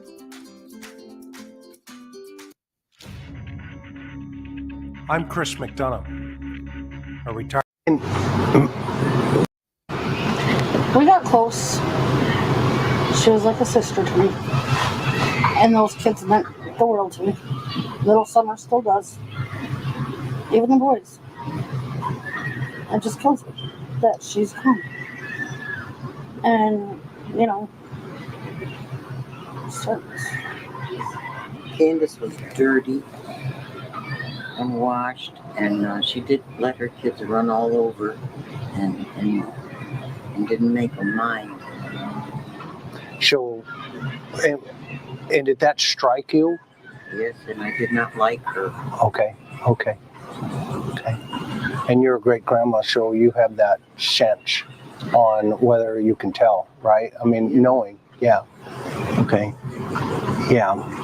So when were the highs and when were the lows? We did. She had went to Utah. So this is Wisconsin. Okay, Anderson Over the summertime. great grandmother. She came back just before school started for the kids, and we did family things with my kids and her kids. Right. We And your went on mom? walks and hikes. No, my mom had a falling out with her. Oh, okay. Yep. And over time, it's just started falling apart. And how much time do you think it took? A couple months for me to realize And what did you realize? she was using me. Okay. Describe that for me. Let's see. I put food in her house to feed her kids and her and her mom. I've had money come up missing, which I never told anyone. Okay. And it's pretty obvious where it went because there's only 3 adults in the house at the time. The rest were kids. Kids can't go down in the store because there's not one that's here. That's where to go. And where did you think the money was going? I don't What's your gut? know. Probably drugs. Okay. What kind of drugs? Well, she came out and told me she was a recovering meth addict. Okay. Yeah. You know, she doesn't strike me as having the characteristics of somebody who is obviously under the influence of meth all the time. Sorry? Booze? Does she drink a lot? Oh, yeah, every night at 5:30. I'm not saying she didn't do meth. Don't misunderstand me, right? I mean, I don't She never know. did it for me. She always smoked weed. Okay. Yeah. Who And, who doesn't smoke weed today, though, right? Me. Yeah, me neither. Yeah, oh, yeah. So we got 4 at the table here. Okay. And she drinks every night. At least Leslie said She she's drinks a on. nice sized bottle of R&R. Okay. Every night. Okay. I mean, a nice sized jar. How about a lot of times in this area, I know there's a big meth problem. What other kind of drugs are on the streets up here? How are pills doing up here? Jamie's house. Fred originally said that they left the hollow. Oh, thank you, Dr. RBH. Consistent with him seeing Andy leave out of the hollow. He said it several times in one interview.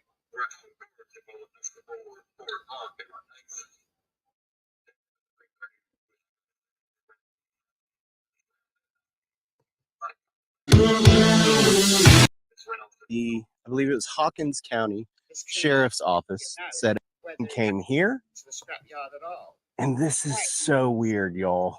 Doesn't mean to say that Fred did anything to Now, I'm currently standing in Warriors Path State Park.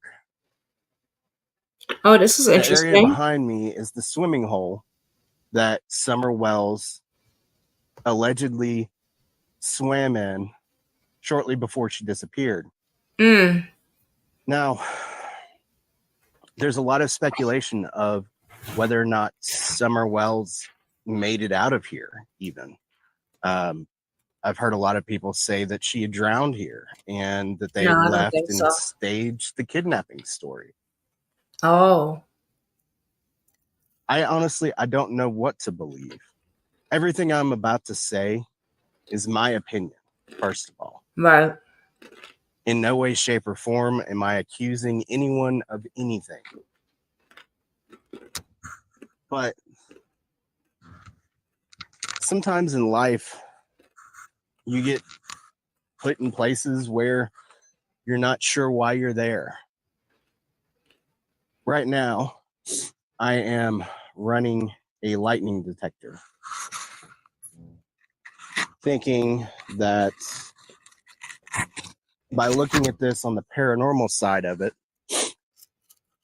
there could be something here that maybe somebody else has overlooked. Because on June 15th, when Summer disappeared,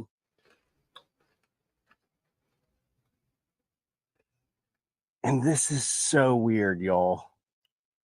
This area just feels like it's alive. Like I hear walking like all around me, but there's nobody around me.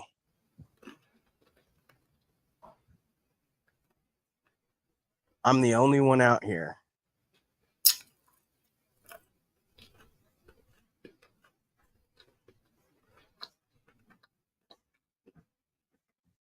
But on the day that Summer disappeared, and you all will all see the infamous TikTok video of Summer swimming right where I'm at. Yeah. You want to? Yeah, okay. You sure? This is the swimming hole where Summer was. The horse stables are right there that Candace Wells talks about. So she was there first, but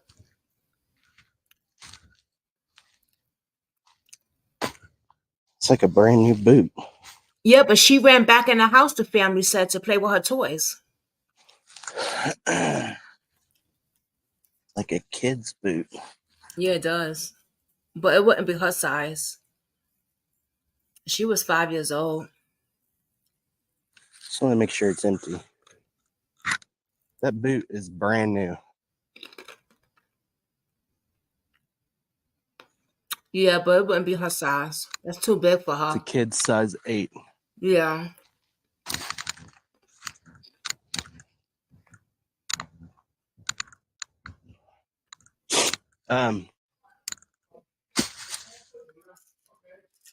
So for those of you all who do not know the story,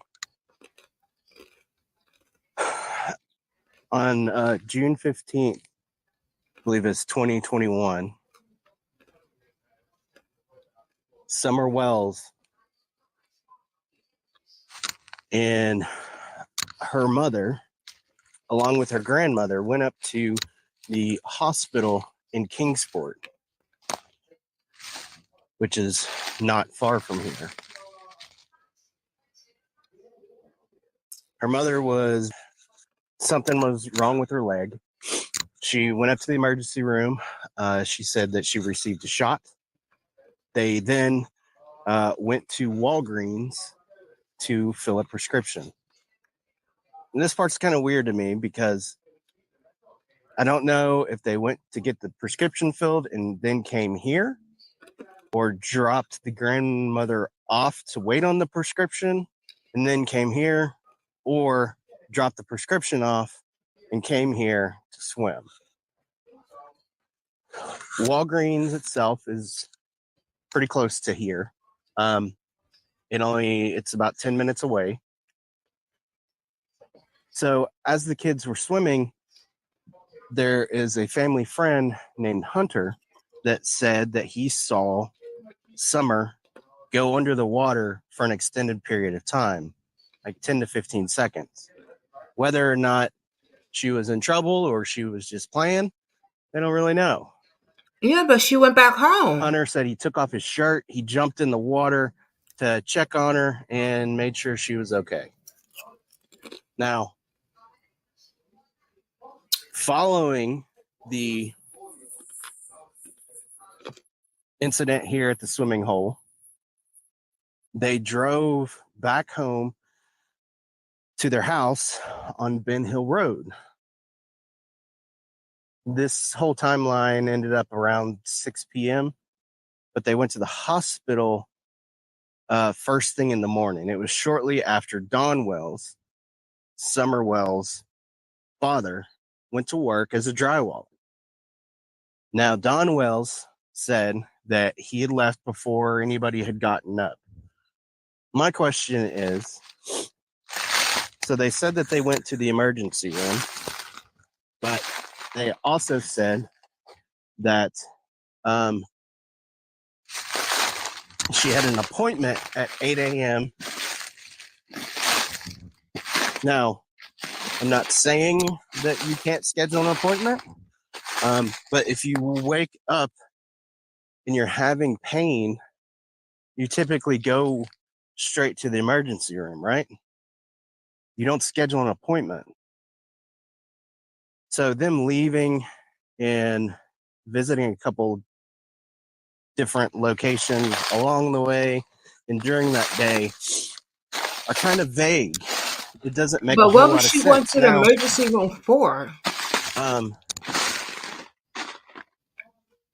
Candace Wells, along with Dawn Wells, took a polygraph test. The first time they tried to take it, Candace was too upset to finish taking the polygraph test. She wasn't able to complete it because she was so distraught. So I believe it was Hawkins County Sheriff's Office said, okay, we're going to come back to this at another time. 5 days later, she goes back, takes the polygraph test, and passes it. Later down the road, Candace ends up on Dr. Phil. During that time, she says that she feels like she is being interrogated, that she doesn't know why Dr. Phil and the body language experts are treating her the way that they are treating her. Now, there's a lot of people out there that are blaming not only Candace, but Dawn and the grandmother for this situation. One thing I do know is shortly before this incident happened, both Candace and Summer shaved their head. Yeah, that Now, was weird. there's Why? a lot of reasons a 5-year-old would shave their head. Yeah, that was another thing I wanted to know. Why would they have a 5 years old? Why would they shave? I'm pretty sure the 5 years old didn't shave her own head, was she? Why would they allow that? And why did they do that? What was that about? That's very odd, right?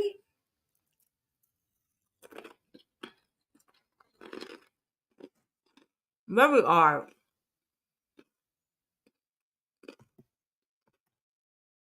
One being lice. They lived in a rural community. There's a good possibility that they could have picked up some sort of mite itself from being around animals. Their dogs were often left unrestrained. True. Running around, getting into all kinds of things.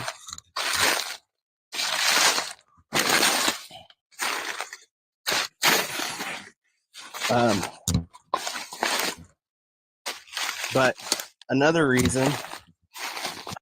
Macy's VIP sale is the best time to shop with an extra 30% off. Today at Macy's. How do you take 20,000 children in the middle of New York City without anybody seeing? They are being put into buses. A lot of women shave their head or cut their hair short as a result of domestic abuse. They do this in order to be able to get away from the individuals that are hurting them. Now, whether or not Don was beating them, that's not for me to say. I have no evidence that he was, nor am I suggesting that he was. All I'm saying is that women oftentimes shave their head as a result of some sort of domestic assault type situation. I'm not sure if I'm seeing a monument or what I'm seeing over here, but we'll get out. I didn't know that. Guys, wow. Now this is going to be a multi-part series that I'm doing. I have a responsibility as a digital creator with a decent following to keep Summer's name alive. So I have a responsibility to keep her name alive until we know what happened to her. Let me see something. I'm also going to give my perspective as someone who's grown up in East Tennessee, who knows about the cornbread mafia, What? knows about individuals, the overall community as a whole, how we act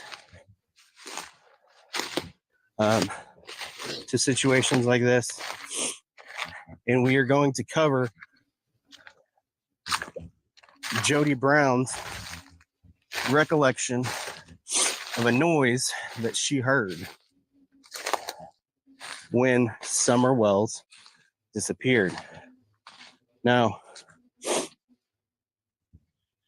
this is going to be not easy for me. I'm a father.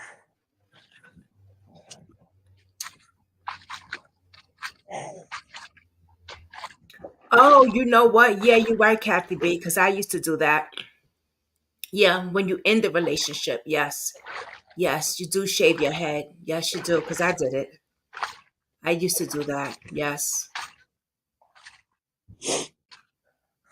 Yeah, I used to Yeah, do that, there's Barbara. Yep. some sort of Gotta put memorial that. over Wow. here. That's crazy. Wow. I mentioned it on here before, Maybe. remember? I don't know. Well, I don't What know if is you this? remember Barbara, but yeah. I mean, No, it's not a Kathy B, I memorial. don't know if you remember, but I mentioned it on here. I forgot about that. Damn. What? Yep. What's up with the boots?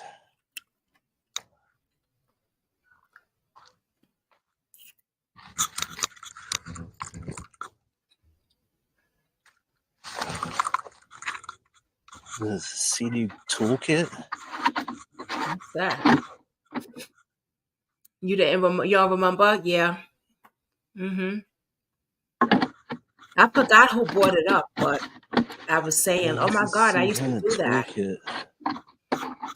The last relationship before I Guess I got with just washed Dave, up to shore. I would shave my hair bald. When That's Dave weird. met me, my hair was just growing back. Mm-hmm.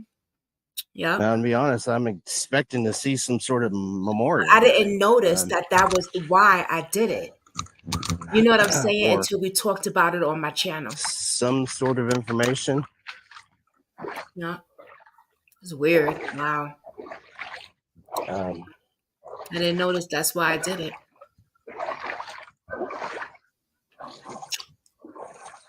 But all I'm finding is boots and trash. It was one of the videos we talked about domestic violence and stuff. And it was one of those heavy videos. I think Barbara was on that video. It was a deep video too. It was a deep live. Yeah. There was a few new people on my channel too. It was a good live. Yeah, it wasn't that far back. It was not that long ago. Mm.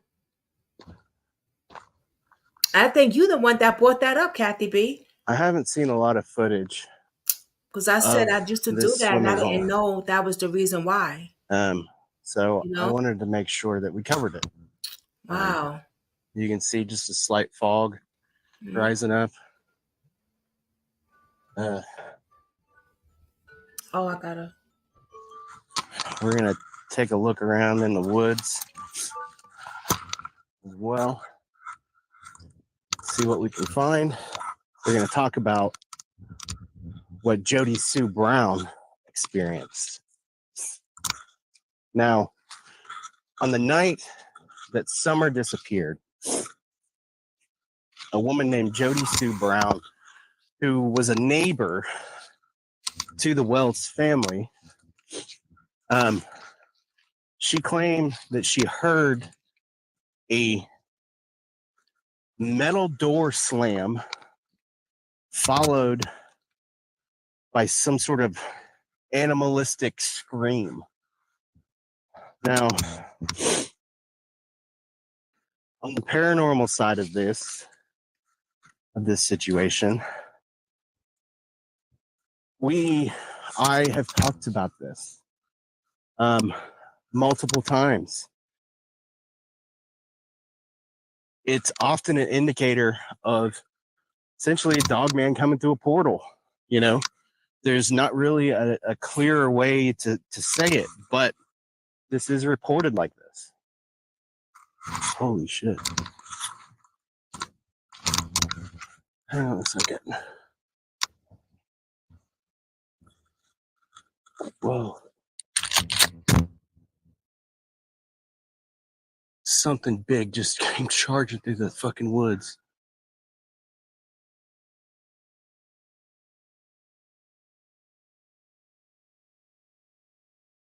What the fuck?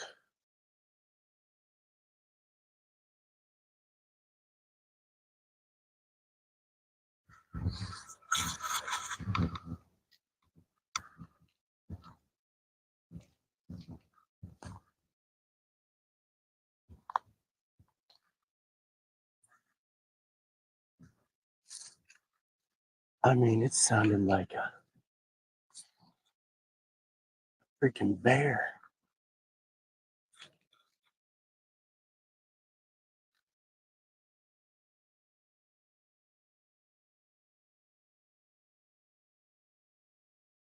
So, Yes, that's weird.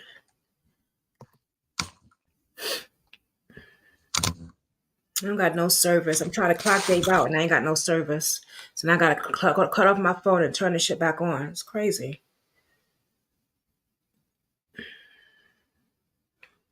back is totally against the wall here because on this side, just like a cliff that goes in the Oh, wall. we'll cut off they Goes in the locks. lake. Wow.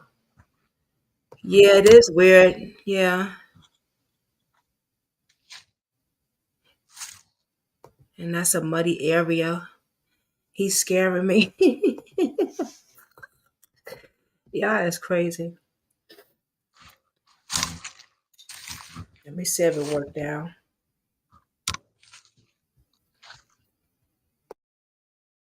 Not seeing anything.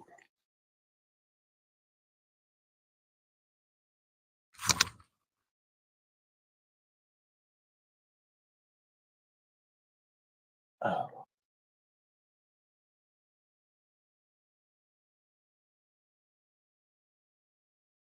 I don't know what I just heard. I saw a deer and I saw something else.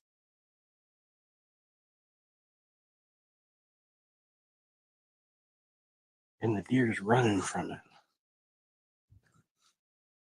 I don't know what I just saw.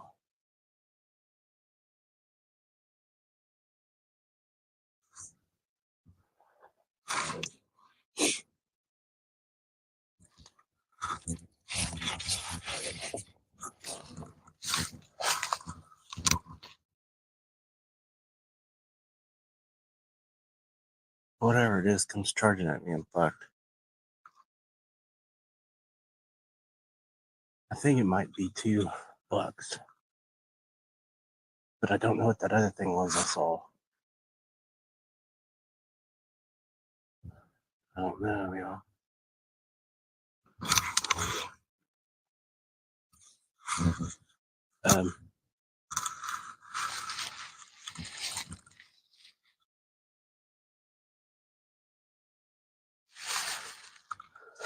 Anyway, so I wanted to get some footage here and talk about the story a little bit.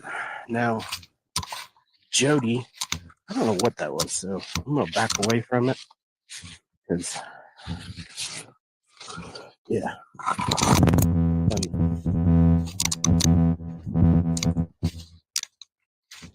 Jody, since then, after hearing and experiencing what she did that night, a lot of people dismissed her.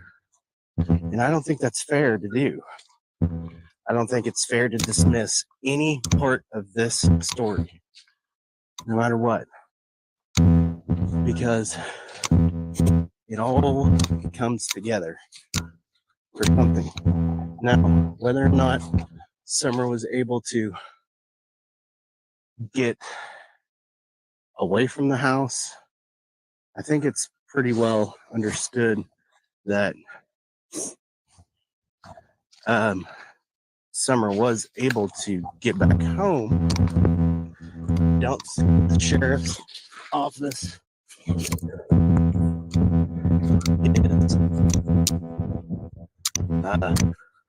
doubting that.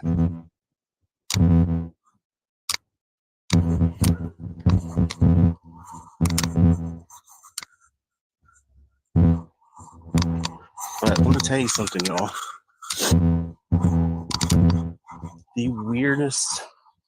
I've had the weirdest experiences coming up here. I mean, she only disappeared like an hour and a half away from me. So, like, it's not. I mean, the trees didn't look the same. So, I mean, this is my area. I have this need to walk up here. But this happens all the time in Tennessee. People just vanish for no apparent reason. But anyway, on my way here, I've never seen more deer in all my life. My husband and I are working very hard, but career politicians like Mark Molinaro are hanging us out to dry. He voted for billions in tax breaks to big corporations. I sure wish Mark Molinaro would cut my family a break. Now, whether this is paranormally relevant to this situation or not, I don't know. But the night my mom passed away, I was at Fort Knox living on base.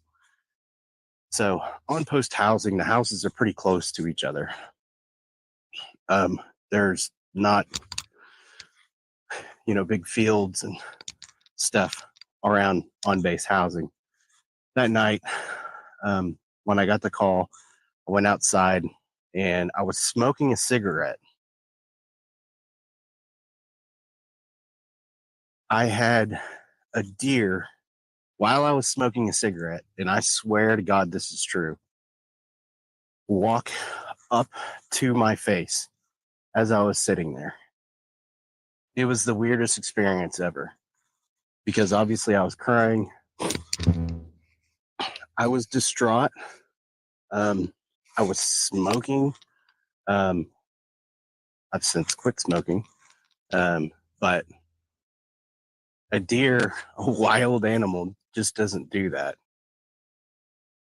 When I started on this case, I'm seeing deer just everywhere. Now, take it as you want, but I think it's something that I'm supposed to be involved in somehow. And it's not a case that I want to be involved in, but, sometimes in life you're pointed in directions. Because, let me tell you something. I'm sorry, my phone was I acting said from the up. I was beginning, like, oh my God. when Now I it's first working. started filming, that I didn't want to be part of this case before, I think I had probably less than 1,000 subscribers at that point. Yes, Dr. Kathy A. This was a Or case Kathy that B. very well That's exactly what it is. could have gained me a lot of Getting rid of attention. the old you, stepping into the new you. But I just didn't feel That's like what I used to do it. it was something that I even had the ability to make a Hi, difference in. Cynthia. Now that I'm bigger, I think That's why I used that to do it. it's important for me to at least continue to tell her story. Now, we are going to travel to the Ben Hill Road location. He traveling And I'm not before done that. yet. I would be spooked out. Like, what the fuck? I know y'all heard that. Uh-oh. Like, what's going on? Hey, Cynthia. I'm sorry, Mama. I gotta turn this fan on. Got the oven on.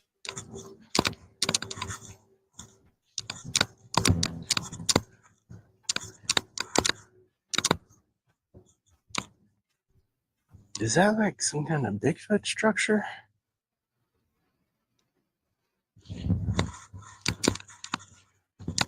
Hang on.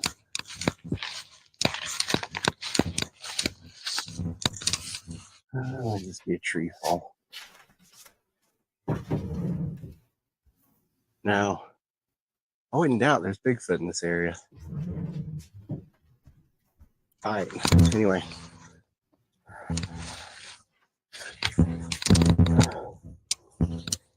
Sorry, I got a gimbal and I'm still trying to use it. Aw, I'm sorry. Feel better. If you're new to the channel, hit that subscribe button. Definitely give this video a like, comment. Let's talk about summer. Let's try to find her. Mm-hmm. If anybody has any information on this case whatsoever, you can contact me or you can contact the Hawkins County Sheriff's Department. I'll put a link and everything I'm a little to confused that information below. But this is only the first part of. Because the mother said that she went outside and she was planting the garden with Summer. Summer was outside planting the garden. And then she went inside to play with her toys. I didn't hear anything about Summer going into the water, playing in the water, or none of that to just not. Like, I'm so confused right now, y'all. What I read was Summer was outside planting with her garden with her mother. And I read that in another statement on YouTube and on Google. And we read that this morning. And then I saw that somewhere else also. And now it's about the water. I'm like, huh? When she went swimming? And then the mother says that she went down there. The guy went down there in the woods and they was in the car. I'm like, hold up, where the hell did this come from? I'm so confused. Because all I know was the little girl was in the garden and then she went to her house and that's when she wound up missing. Everything else, I ain't hear that. I don't know. I'm already have to look into this case though. This investigation. I'm going to be setting up trail cams and I see a Bigfoot. Hold on a second.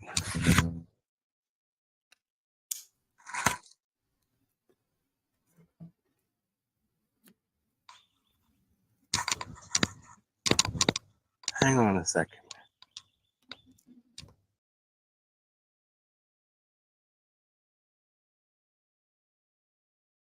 I'm going to switch to thermal in a minute. The ancient Egyptians understood that they could use sound to reduce their weight and the gravitational.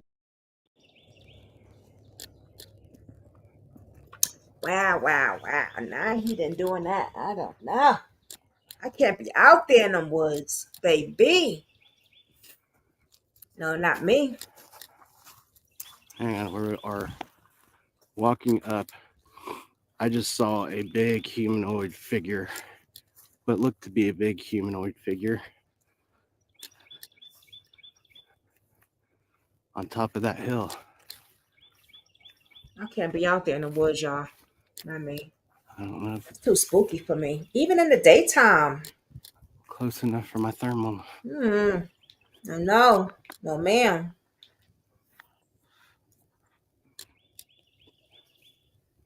Wait.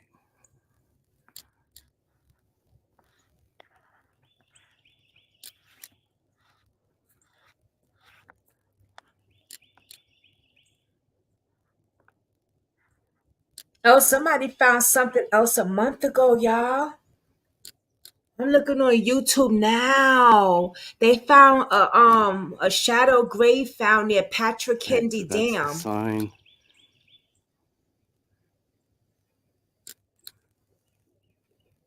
Look at this. Oh my God. He doing way too much, right? I'm about to show y'all something else. Hold on. I know I'm all over the place with this case, but hold on, y'all. I just saw something. Let me pull it up. Hold on. Down there. I don't know what's up there though, so I hope. Without further ado, here is our search of the field and the river behind Grace Point Fellowship Church in Kingsport. Now this is somebody else, I think. His name is Ryan Fine Troop. Oh, is that the same person? Hold on. Yeah, I'm all over today. I don't know what's going on with me. I'm gonna be honest with y'all. I got another case on my mind. Rebecca Hicks.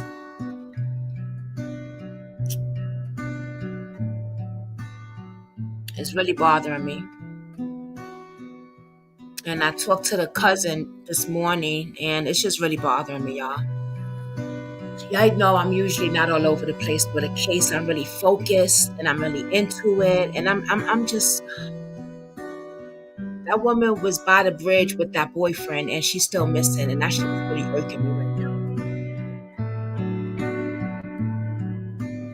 I'm trying to be focused into this case because it should be about someone else. She is missing. My mind is everywhere. All right, Grace Point Fellowship.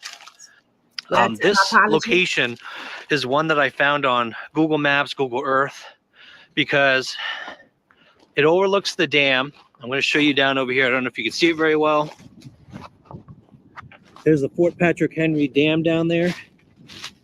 And I assume when that is running, when things are, when the turbines are running, when the water's flowing, potentially there's that high-pitched sound.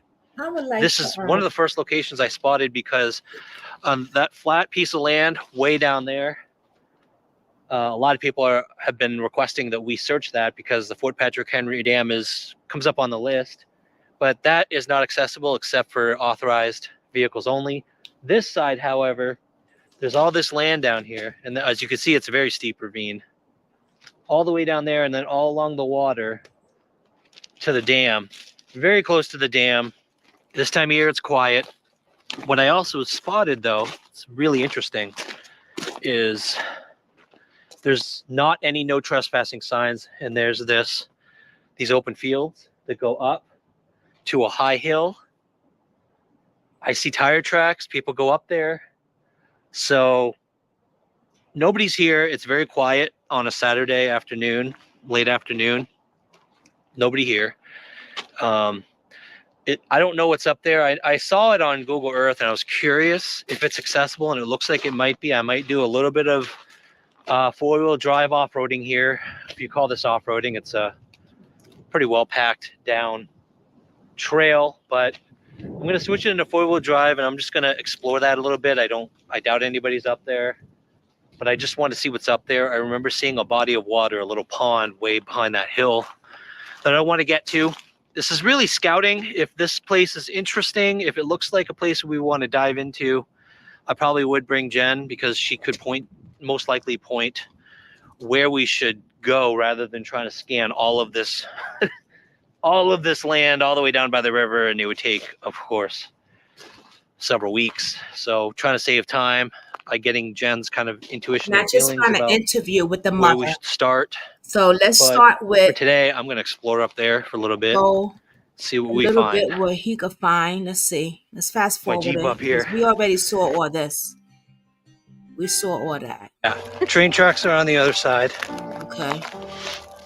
I don't know if this is going to be simple. Let's walk the ridge. See over there? I'm not walking down, I'm walking up.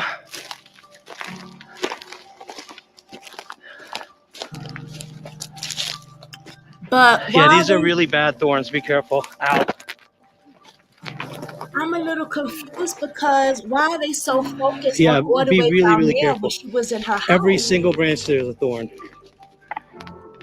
Hold on, y'all. We're gonna have and to right stop. here too. We're gonna have to stop. We're going to have to stop. We're gonna have to stop. Yeah, we gotta stop, y'all. We gotta stop and let's watch the mother's interview again.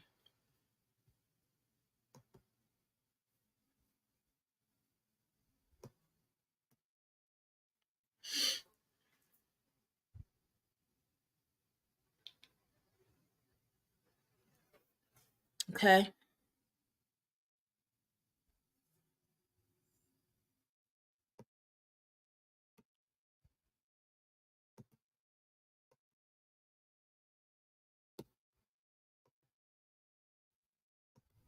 was in yard by her swing.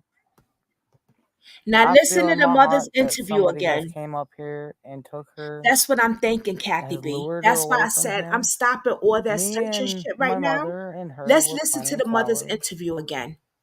But and she we is, went in hold after on, we got she's done telling washing what happened. a lot. I know she didn't walk away from this property by herself or off this yard. See? By her swing. I feel in my heart that somebody has came up here and took her, has lured her away from here. Me and my mother and her were planting flowers, and we went in after we got done washing our hands, and she got a piece of candy from grandma, and she wanted to go back over and see her brothers, and I said okay, and I walked her all the way over to the porch, and I watched her walk into the kitchen where the boys were watching TV. And I told the boys, I said, watch Summer, I'll be back. And within 2 minutes, I came back. And I asked the boys where their sister was. And Okay, they stop said, here. she went downstairs, Mom, to play with her toys in the playroom. I said, Stop. Let's pause that right there. The mother said, and we hearing it from the parent's mouth, not anybody else. They're hearing it from the horse's mouth. The mother said she went. This is what we talked about when I first opened the channel this morning, and I read it from Google. And this is exactly what they said. And I'll repeat. Let me see if I can find it. Oh, it's right here.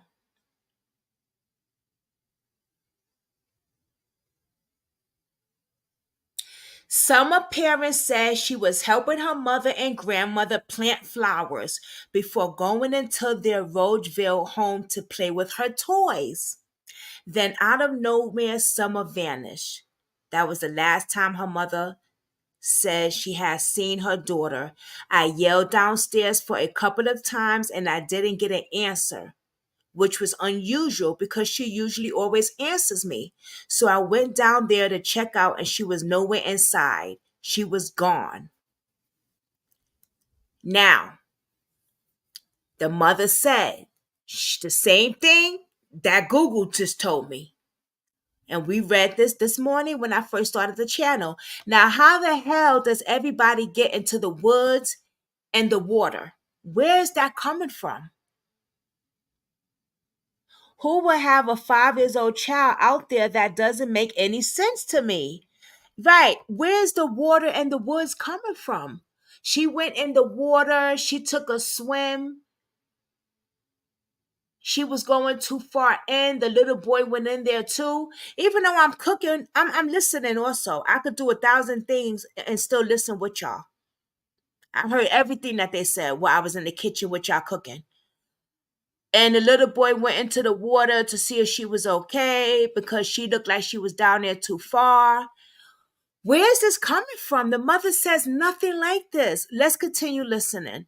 I don't know, Dr. RBH, who would have that 5 years old child out there by themselves anyway in some goddamn river.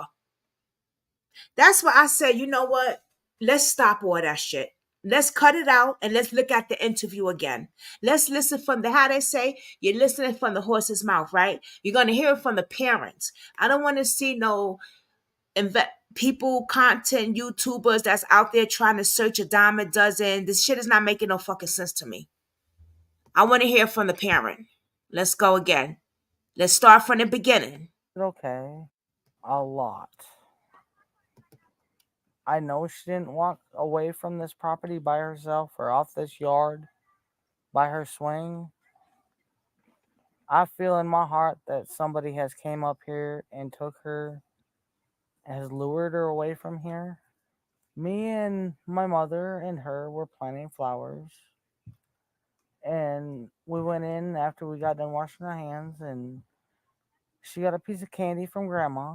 I'm gonna drop the link. If you want to come she up, wanted to come go up. back over and see her brothers, and I said okay, and I walked her all the way over to the porch, and I watched her walk into the kitchen where the boys were watching TV.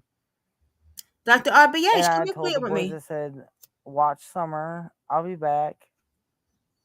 Or And Kathy within B. 2 minutes, I Anybody. came back.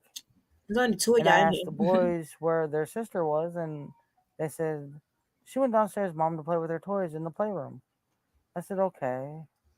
And I yelled downstairs for her a couple times, and I didn't get no answer, which was unusual because usually she always answers me. And so I went down there to check, and she was nowhere in sight. She was just gone. I don't go on walks around here or runs because I'm scared of the bears and snakes. I know that's right. And even the coyotes that are around here. Well, whoever has my daughter, I pray and hope that they have not harmed her and they bring her back to us safe and sound. Just go to the FBI, the police, and clear it up. I mean, I don't know. It seems kind of elusive. It's really strange that I've never seen this truck and I've never heard of it until just recently. But I wish they would come forward and explain themselves. And if you're not a suspect, at least come forward and say what you've seen. She was a tomboy. I shaved my head. She wanted to have her head shaved like me and the boys did. She tried to shave her head She tried in to the shave her back head and make herself. it. I think you can see it in some of the pictures, and it was getting out of control. So we decided to shave her head off and let it grow back long, and she shaved her head so she wouldn't feel bad, and but it didn't bother her. Okay, so that's where the shave head I incident knew okay. right away that she was abducted. So that's why that's why I wanted to hear from the parents. That's where the shaved head came from. She was a tomboy. She was a tomboy. She wanted to be like her brothers. She tried to shave her own damn head. And then when it got bad, the mother said, I can't not let her walk around with half her head shaved like that. So she just shaved it all. And, then the mother shaved her head so the daughter wouldn't feel bad. That's like when a mother or somebody has cancer and I noticed that they shave their head to not make the other person feel bad, Yeah, been through that before with somebody. But yeah, I get it. I definitely get it. Listen, I was a tomboy too, so okay.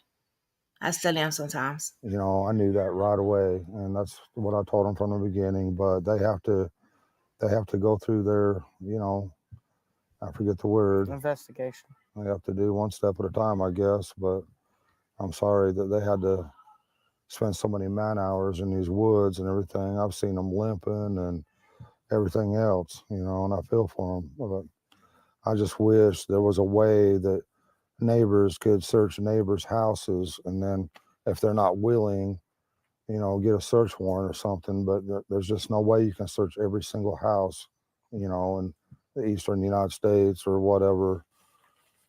But I wish there was a way. Just thankful for the person or persons that's doing that, out of love, trying to get information and trying to get her found. We thank them from the bottom of our hearts. That means a lot. And we thank everybody who's trying Where's so her hard parents and praying now? so hard. And she's an awesome young lady, and we just want her back. But, yeah, there's always going to be haters, and that's right. It's always going to be that way in this world, and we just want to focus on the good friends and Christian people that are trying to help us and praying for us and praying for Summer. And we thank them from the bottom of our hearts. And that's the kind of people we try to relate with and socialize with. So we don't know anything about, no red truck, or we hardly know many of our neighbors. I mean, because we just try to be around good people. I mean, and we do have good people in this area. We found out since this has all happened. We got some real good neighbors and good folks everywhere. But the most important thing is to bring Summer home safe. I'm sorry that you feel this way about us, but we love our children with everything we have.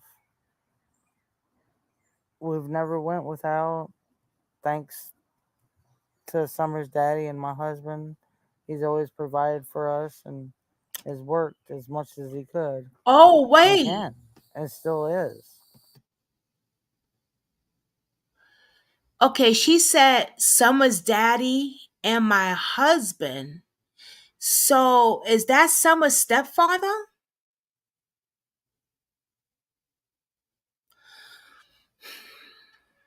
If any of my content, if any of my peoples are going to look at this video later, please, if you could send me the Summers family's information. Like if they're on Facebook, if you could find me anything.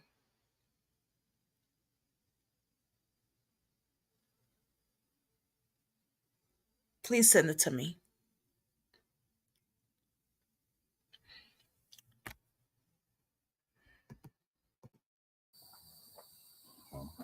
And I'm sorry that you guys feel that way, but that's my baby, and nobody would ever treat her like that as long as I was around.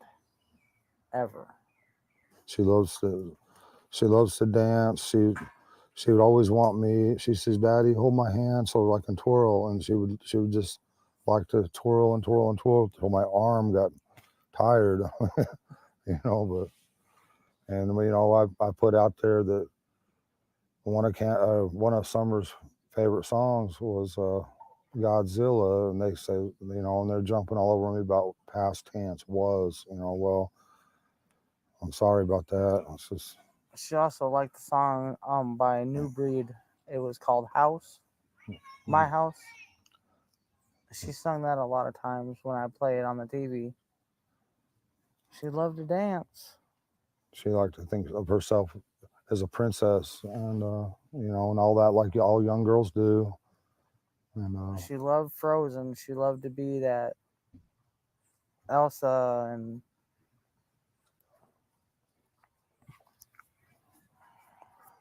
I think she really loved to be in church because she felt a lot of love there. And I think you can't explain what that love is, but you What's feel going it on and with you the know mother? it, you know, when you're young. And she felt that there, and she loved everybody in that church, or she loves everybody in that church. I should rephrase that because they'll tear that apart as past tense, and I apologize again for that. I hope she gets to come home, you know, and I hope she gets to be with our church family again. our best friend in that church was Robin. She loved her to death. Yeah, she looked up to When women that were. she come to that church, she went looking for Robin. That was her favorite person. Any woman that was professional, that was pretty, yeah, beautiful. she looked up to those kind of women. She, you know, they were the word I'm looking for, I can't think of it, but she looked up to them. Listen, there's a good chance somebody's trying to hack your website right Got it, now. Mama. You gotta make sure you're covered. She'd give them a run for their money every day. She'd give them a run for their money, and there was times, you know, we'd be, you know, at our boys like, don't do this and don't do that. And next thing you know, the stick would come up and just whop them, you know, and it'd be like, Summer, don't do that. You Summer know? was the boss of the family. She's She, typical girl. when they get out of line, she'd put them in line. She'd do her best. She loved to play in the mud and the water and swing on her swing and enjoy dirt. When I run the lawnmower around, she would run behind me. When the boys run their bikes around, she, as fast as that little bike could go, she would be behind them running and keeping up with them, no problem. You know, she loved to run. She just loved to run, and she could pull herself up on that swing, her full body weight with her two hands, and she could do that. None of the other boys can do that, but she can. Was she at school yet? No, No. she's going this year. This was supposed to be her first year of She's been. kindergarten.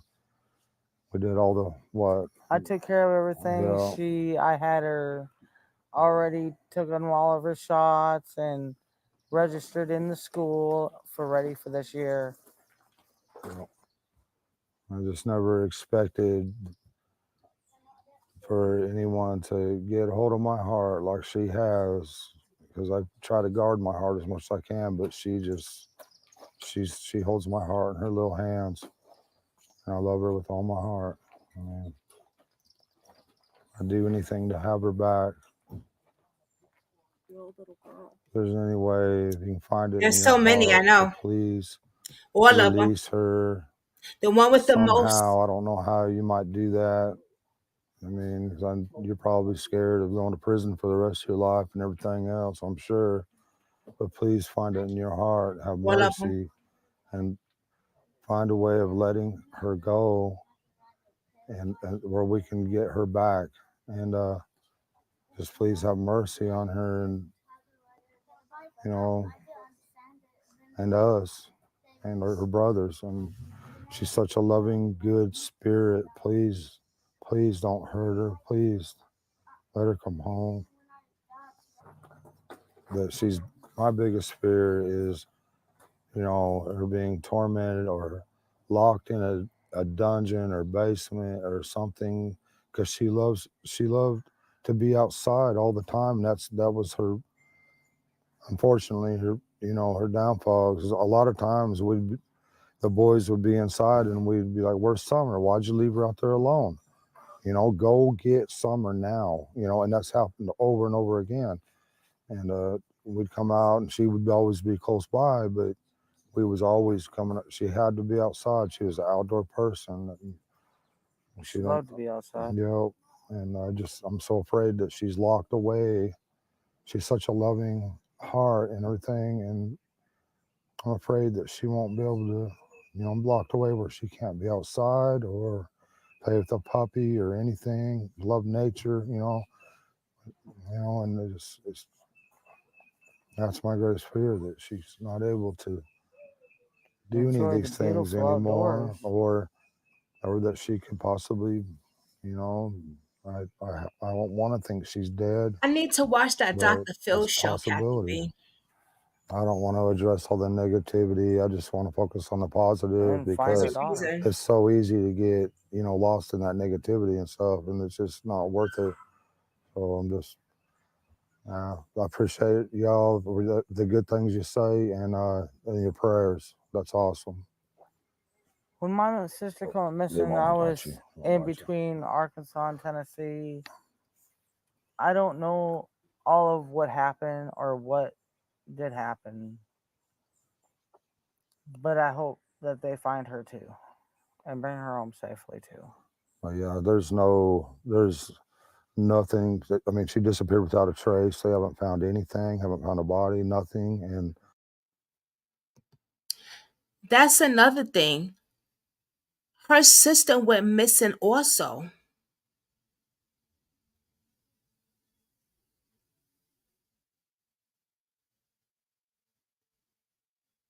When she was younger. So you got Summer Wells gone missing and Summer Wells' aunt was missing.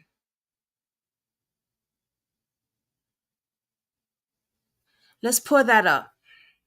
But let's finish looking at this first. It's almost done. And you know, when you see cases like that, that's why I lose Me hope too. on I did Summer. too. I You joined know, all I of them. want to keep hope, but sometimes I Well, there's many there, but lose hope. most, And I ones. think, well, maybe we won't never see her again, you know.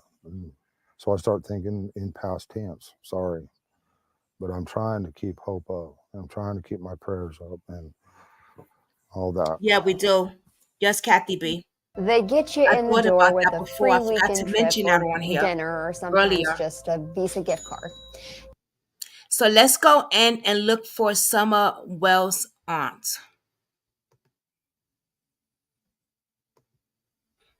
I have a picture of it actually.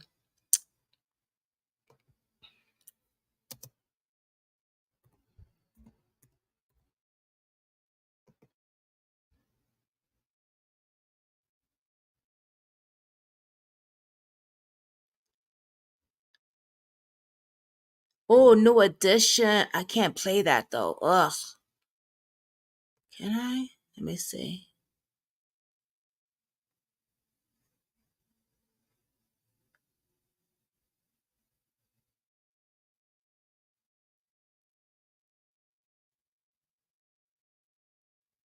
Maybe I could play this one.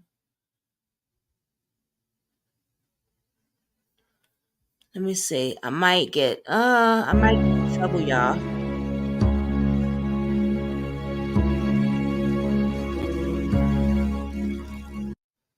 And while we're talking Summer Wells, we're going to venture north to Wisconsin and talk about Rose Bly, Summer's aunt. Potential homicide cases that are really interesting. Let's watch and we'll get back together in a minute. In Hawkins County, Tennessee, it's been 1 month since 5-year-old Summer Wells disappeared from her home. Tonight, we look at the latest developments in the investigation and examine the timeline to see what it may reveal.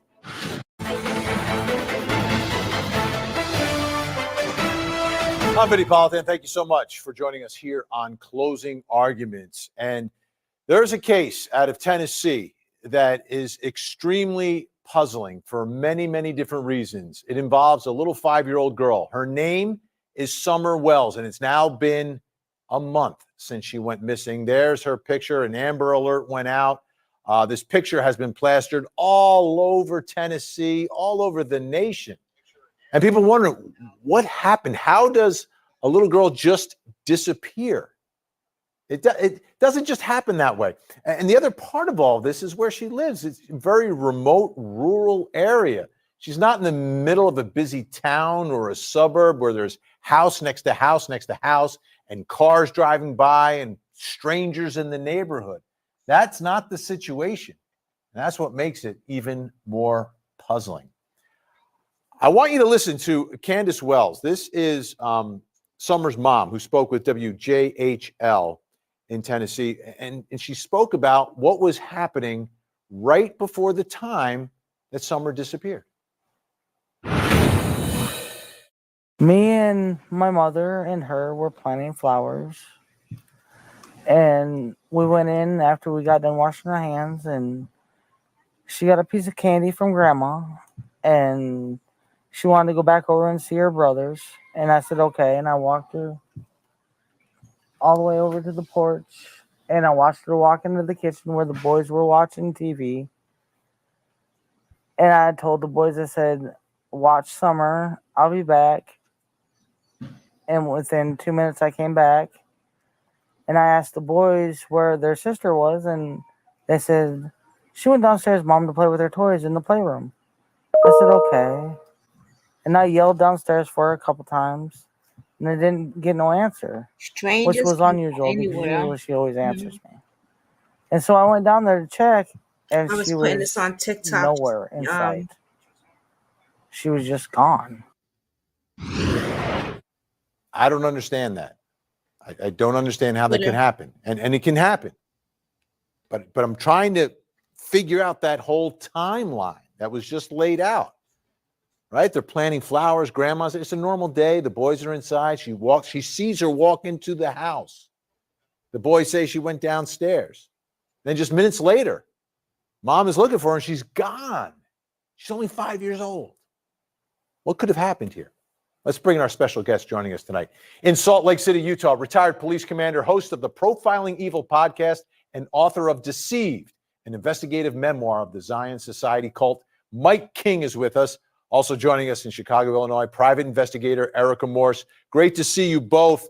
Let's start with the timeline on that moment when she disappears.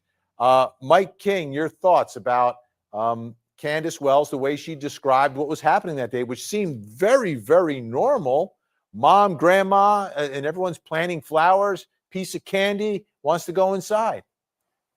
You know, you hit on some really important things that touched me, Vinny, and that was, if you're making up a story, a piece of candy doesn't really get entered in and make a lot of sense. The fact that she says the boys saw her and said that they went downstairs, that's something that law enforcement could quickly resolve by talking to those boys. And if you've noticed, the family has actually sent those boys out with other people just to get away from all of the noise going on right now. And they would have had an opportunity, I think, to ask those kids, did you really see her going inside? So that kind of drifts me toward maybe they're telling the truth on all that. Erica, she went inside, and within minutes, 2 minutes is what mom said. 2 minutes, she went to go look for her. Now, maybe it wasn't 2 minutes, maybe it's 4 minutes, maybe it's 6 minutes. I don't know. But that's what she said. And she's only 5. She's not running anywhere. Someone would have to be lurking right by the home at that moment and just grab her if someone did. Correct. Acorn TV I agree. has every episode of Midsummer Murders. Sounds. In looking at the information on this case, I would have to say that there's actually there are gaps in the timeline. And mom actually addressed this in an interview, I believe. She said it was a busy day. We were swimming. We made a trip to the pharmacy. We were planting flowers. She went across the street. Then she came back to see the brothers. There are some holes in this timeline from what I can see. And I think that this case is going to be timeline driven. It is a rural area. And so I think that they're going to really have to drill down to the millisecond on this. And yes, having the brothers there is going to be very helpful because they can rule this in or rule this out very quickly as to whether or not the boys saw her. But I think that there are still a lot of unanswered questions here. It is a rural area. Unless someone was lurking or waiting for an opportunity, then I think that this has to start at home. You have to start at home and work your way out. Yeah, we're looking at all the search crews. People have been out there, intensive search, but you can see how spread out everything is. It's not a busy road. I mean, many of us live in neighborhoods where there's cars going by every couple minutes. That's not happening here. It's just not happening.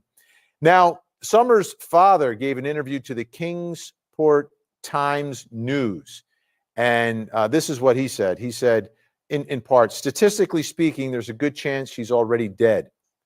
I hate to think that. I love her with all my heart. If nothing else, I'll see her in the resurrection. As long as I keep the commandments and do what I'm supposed to do, I'll see her.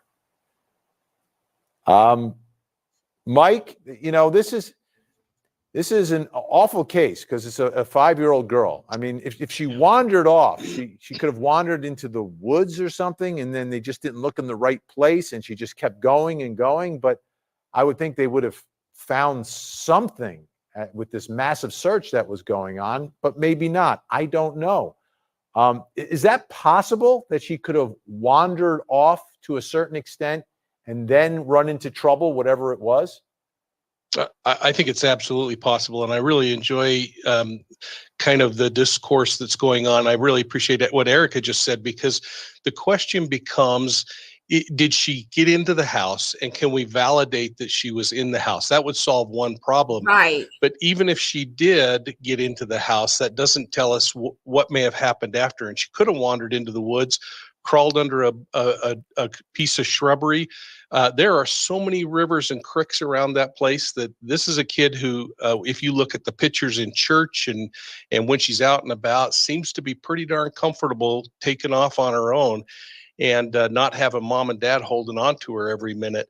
And that concerns me a little bit, Vinny. But boy, she could disappear under a bush in a heartbeat, and people could walk within feet of her and never see her if, in fact, she was walked away and was lost. If she wandered down to the road, then there's a possibility that there was an opportunistic thing where someone grabs her as they're driving by. So you got to keep looking at this thing from that perspective. And I agree with Eric. You can't leave the house till you're comfortable leaving the house. But if those boys put her in there, then you got to somehow come up with a reason for her to leave. And she looks like she's pretty adventuresome. Erica, Dad was being very realistic. Statistically speaking, there's a good chance she's already dead. What are your thoughts on that issue itself? I mean, if it's an abduction of a child of this age, is that someone that could be abducted to be raised by a different family, or is that out of the range of that age? What are your thoughts? I don't think it's outside the range. I think every theory has to be explored. Mom and Dad have taken a lot of heat. This is a case that has actually become a social media nightmare. I don't know how the investigators are managing this. But Dad is a little disconnected, and I'm not sure. I'm not sure. There are a lot of, like I said, there are a lot of unanswered questions. She absolutely is of the age where she could be taken and placed with someone else. In that case, I would expect her to keep her first name. It is unusual to retrain a child of the age of 5 to learn a new name. It's a little bit more difficult than, say, 1 or 2 or even 3. So I think that certain characteristics would stay the same, such as a name, eye color. For now, hair color could change. That is a very rural area. To go back to what Mike had said, they could absolutely miss her very, very easily. If they're out doing searches, this is a search that requires a grid search, shoulder to shoulder, with dogs, with horses, if possible. A very difficult terrain to navigate, and I've done those searches, and you can take weeks just to secure an acre or 2. Because you can Not miss something impossible very though, easily. right? I've worked on searches where you have to go back over the same area Not impossible. multiple times. So anything is possible, but again, starting at home, working your way out, really narrowing that timeline down from mom and dad, is going to be key in this case. Let's take a listen to the TBI special agent in charge. TBI is the Tennessee Bureau of Investigation. Typically on an Amber Alert, and the ones that I've been involved in since I have been over this program, within a couple of days, we have a tip or a lead or have an idea if they've been abducted, if they may be left into the woods. Somebody saw something that leads us, hopefully, to get an answer to where the child went or if they were taken. We're going to have some tip or lead. And that is the frustrating part for law enforcement in this case and for the public. We will continue to investigate and search for Summer. In the public side, there may not be as much media attention given to this case, but that does not mean that we stop what we're doing. We will continue to use every resource we have that we can utilize to try to find Summer. Mike, what do you think TBI is working on? Well, I think number one, they have 900 plus leads. I mean, that's a batch of work to do, and the follow up is going to be incredible. I think you got to start over from ground zero, especially if there's a possibility that this child could have just wandered off and is in the woods, because it's likely if she's there and without any kind of support system that she might be deceased at this point. You start watching for birds. You start watching for things that are going to be indicative of a body that needs to be recovered. And they can certainly go back and start retracing those things. They got to find this Toyota truck that they're so concerned about. And Erica talked about the fact that social media has kind of gone crazy with this. There are good and bad of that. And of course, I'm on the dark side now and in this kind of social media world. But things like you're doing tonight, Vinny, are going to be so important because this family has to keep this little girl in front of the public, and they got to keep looking for her, and somebody will come across her. I always go back to the Elizabeth Smart case. 9 months later, that tyke was found. So You know what? The only person I know what happened to that little girl is the people that abducted her or the people that did something to that little girl. Now, they're saying the mother saw her go in the house. Where was the father? I'm just asking, where was the father at? Was he out planting garden also? I don't know. I'm asking, you know?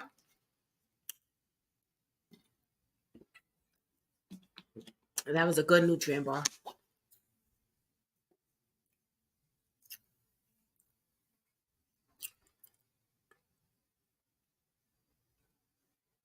It was the mother and the grandmother and the daughter planting gardens. She wanted to go see her brother and went back in the house. Where was the father at the time? Right. The mother and sister both were there, correct. Right. The grandmother. or the sister, whoever. Right. Where was the father? We know the brothers were in the house.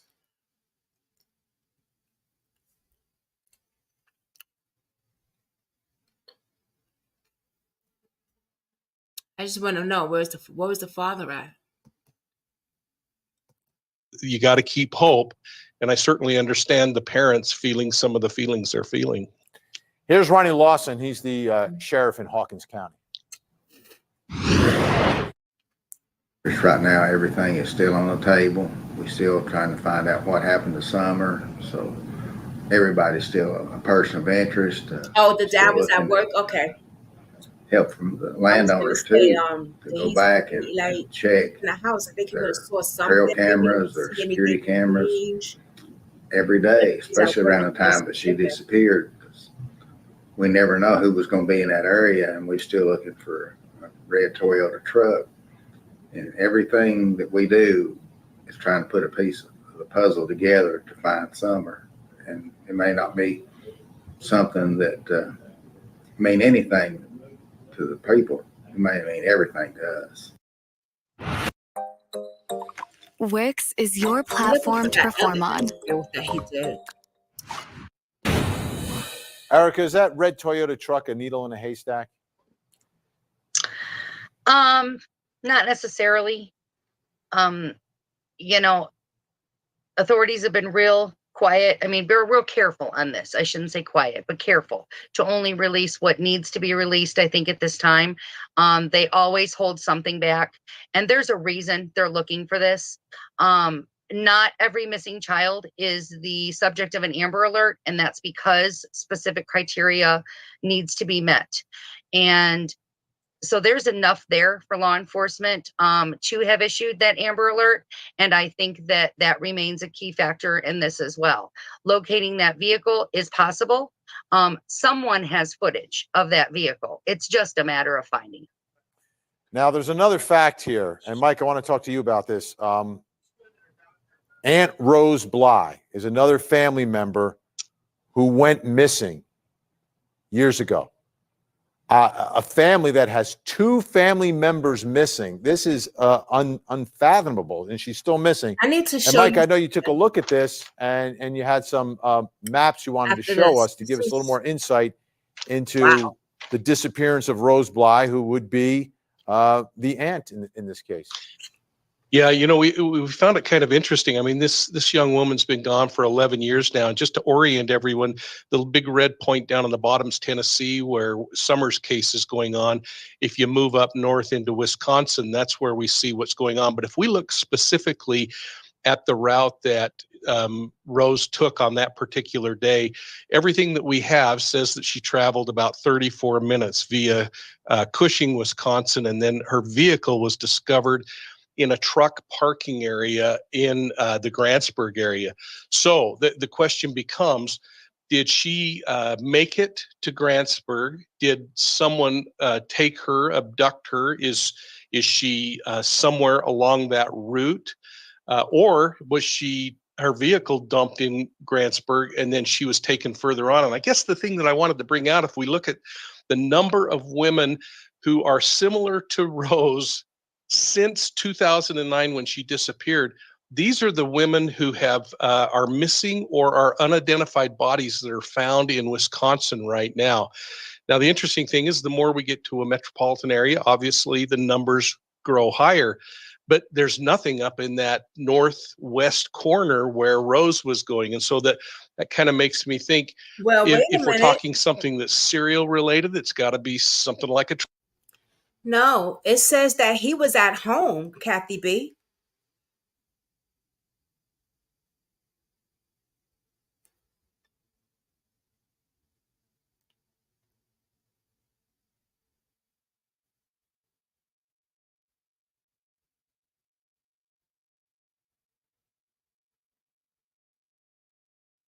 Hold on.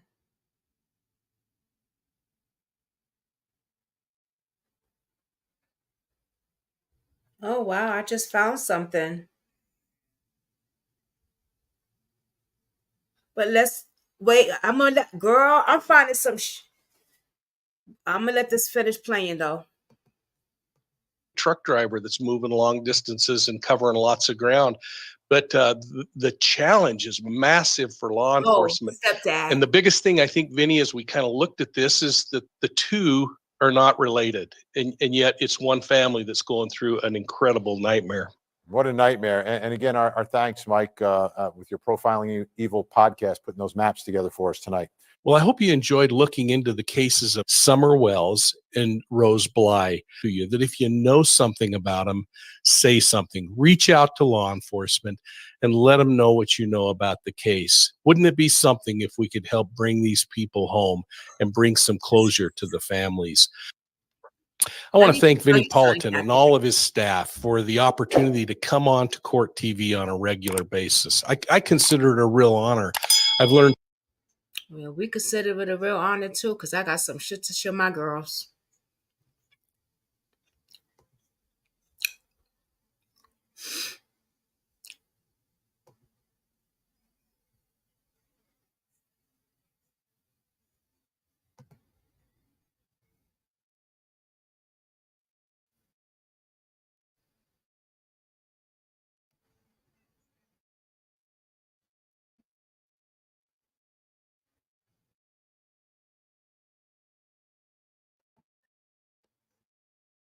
Thrown away.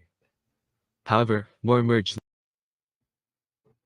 All right, so I'm about to show y'all where they were sleeping at. Oh, you can see it. Okay, cool.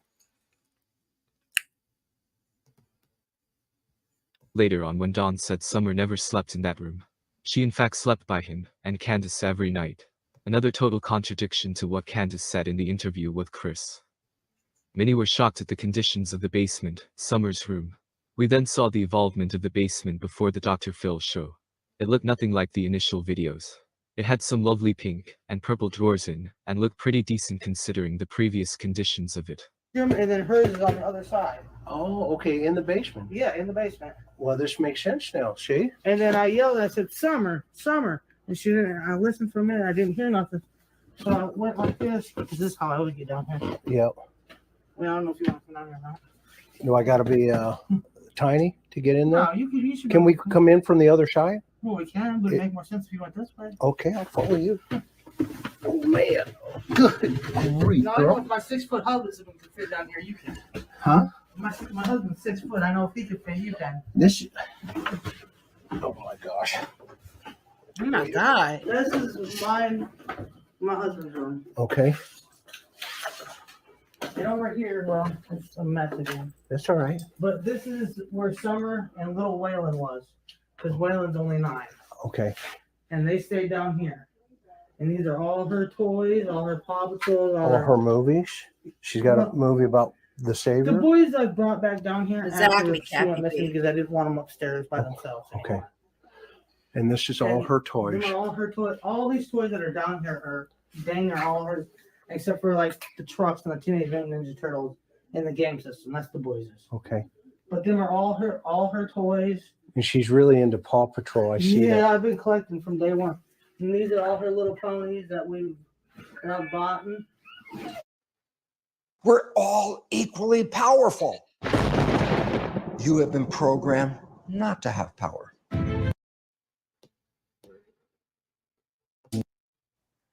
And I asked the boy. She's picking up prescriptions to, she's calling you saying Summer's missing. Do you know how long? Yeah, I honestly can't say, but I remember, the only thing that I can remember, it was thinking, well, I might as well just work late because they're busy doing other things and there's no point in me going home because I don't want to go home and sit there by myself. So I figured I'd just work late that day. So he was working late. Yeah. So who the hell was home? Why would they say he was home? Was it the father? I have no idea. He just called. I don't even know if he was working at the time. Okay. But if he was working, he obviously wouldn't know that there was some dude looking at the little kids. What? There's, well, everyone knows you called your wife. Could you kind of give us a little details about that? Do you kind of remember, was it morning, afternoon, later afternoon when you called her? Do you remember how that conversation went at all? Because Hunter's saying you called about, 2 people touching children or whatever. So could you kind of tell us if you remember what time the call was and how that conversation went? Well, the only thing I know is, I call her from time to time just to see what she's doing, and she said that she's taking care of some prescriptions or whatever. It seemed to me that it was later than that, but because I made up my mind, well, they're busy doing this and whatever, I may as well just stay late at work. So I was working late. Hey, Don. Hey.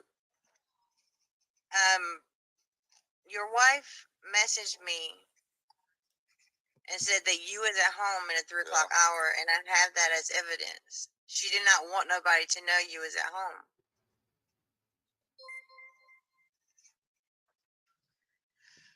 That's not true.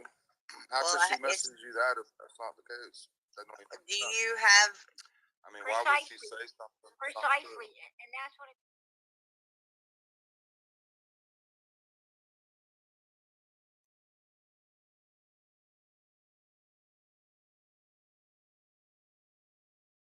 Hold on. Let me pause this so we can read this. It says, person, he's not a bad person either. He been with me for 14 years. It's okay. Nobody's mad at you. I'm sorry I seen your pain plus the pain he puts on you though. When he does his live, it's like all you, then he has people thinking you're a monster.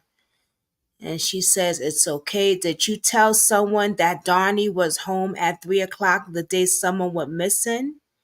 And the person says, no, not 3. What time did you say?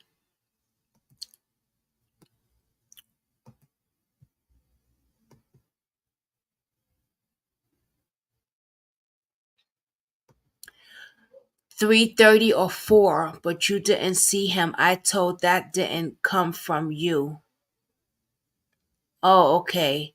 I'm sorry I was taken up for you. He's got people thinking you're this monster and you're not. I know, hon. Please don't be mad. I love you so much.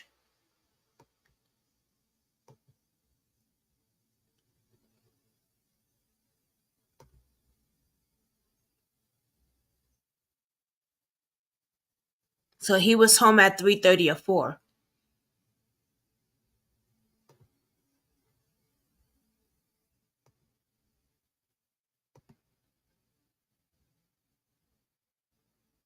So he was home. Why would he lie on?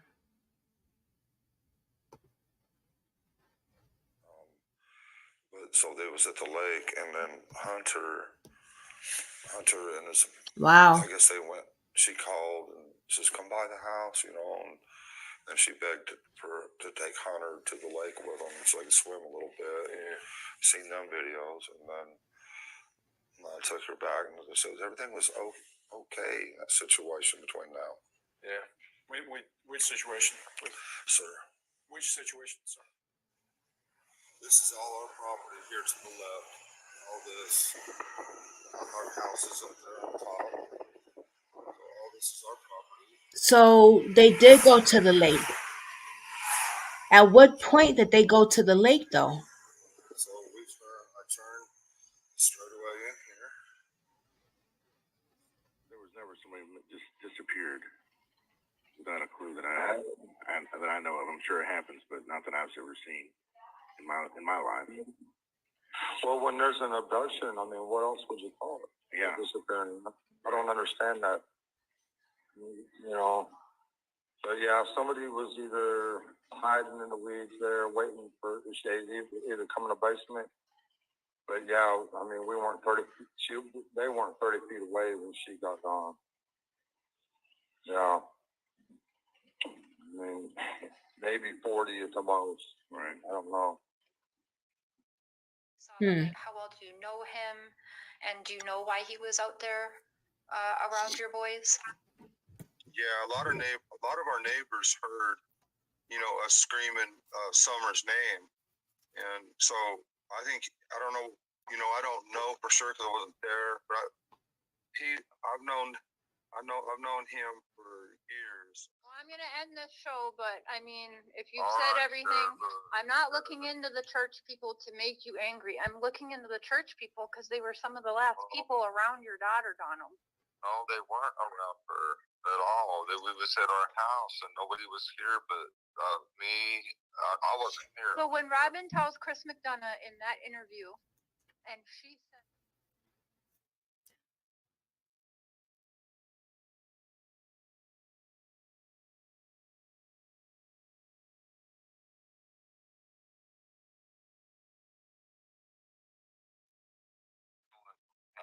It better that for some odd reason that I don't understand. My oldest boy though, he'll stop from time to time and say he misses his sister, stuff. But your mind has a way of forgetting every now and then. I find myself doing it too.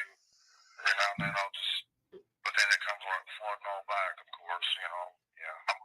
I might get away from it for about 15, 20 seconds, but it'll all come back. and he goes, yeah, but like I said before, you've been through hell. Me too. Most people cannot understand certain things unless they've been through hell. I never thought I'd be in this situation after all I've been through.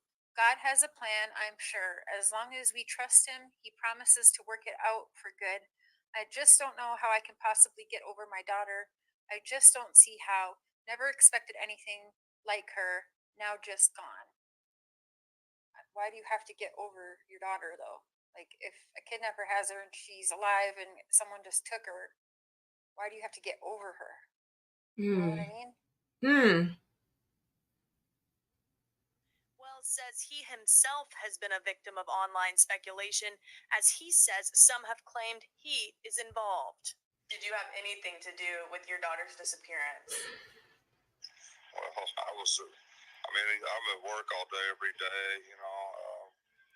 I love my daughter with all my heart, and I try to love everybody. And it's been a real experience, me turning to YouTube for help and seeing the nature. I've never seen anything like this in my life, so it's been quite a lesson to me. I've never been on YouTube or Facebook or anything. I probably never will again if I can help it, but it's been quite an experience. It's been very educational. I've learned a lot. So, yes or no to the question? Okay. Oh, well, no. They haven't Oh, accused you wow. of Candace or anything, right? Guys, I heard Man, about hey, you have to, I have 7 alibis. What? If not more. Baby, don't break my fucking door. Come on. He said he got 7 I have alibis. 7 Why do you alibis. need an alibi? I have You don't need no 7 alibi. You ain't doing shit. You say you ain't do it. You ain't do nothing. Candace ain't got none. She's going down. You were at work. Right? Yep. Candace, I'm gonna have to ask you some more questions. I told you this. Did you do anything to Summer? No. Do you know what happened to Summer? No. Do you know who took Summer? No. Anybody in your family involved with this? Not that I'm aware of, no.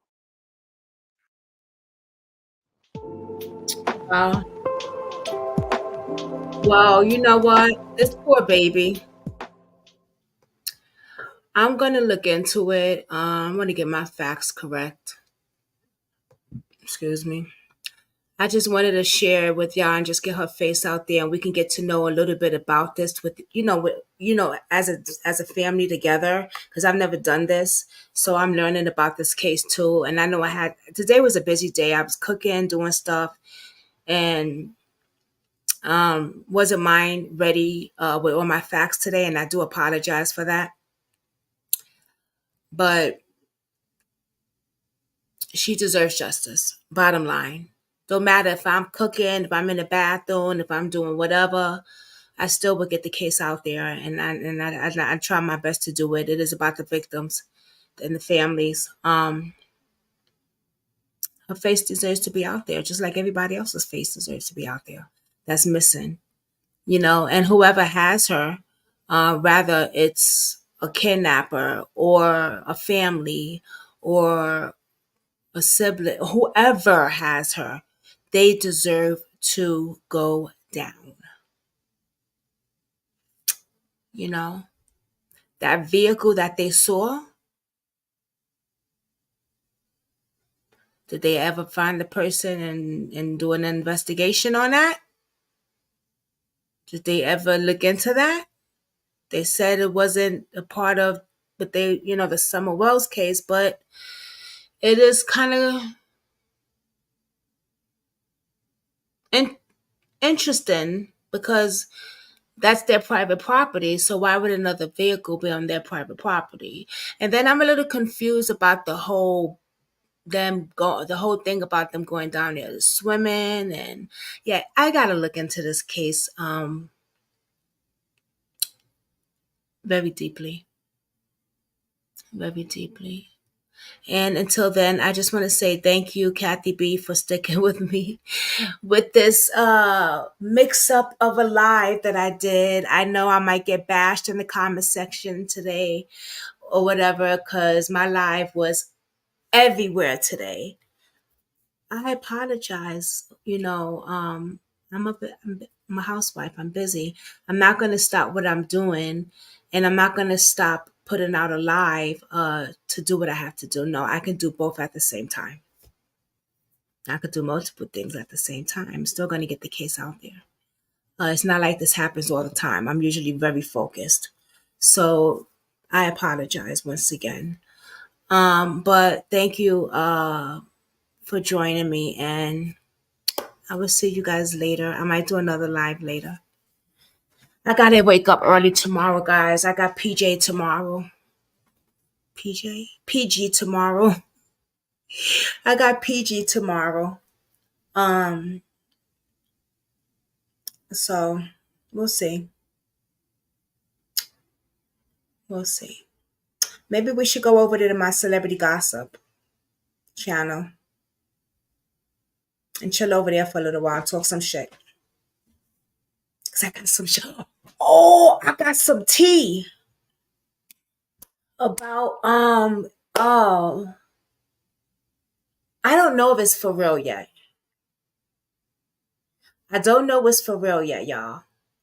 It's about Gypsy Rose, and a Gypsy Rose with a Ripsy Rose with a Gypsy. It's about Gypsy Rose, y'all. I don't know if it's true or not, but I gotta find out first. And if it is true, of course I'm gonna give it to my Patreon people first. Okay, Kathy B. And even the people that's following me on Patreon also. If you paying on Patreon, $5.99 for movie night. Oh, we gotta do our movie night.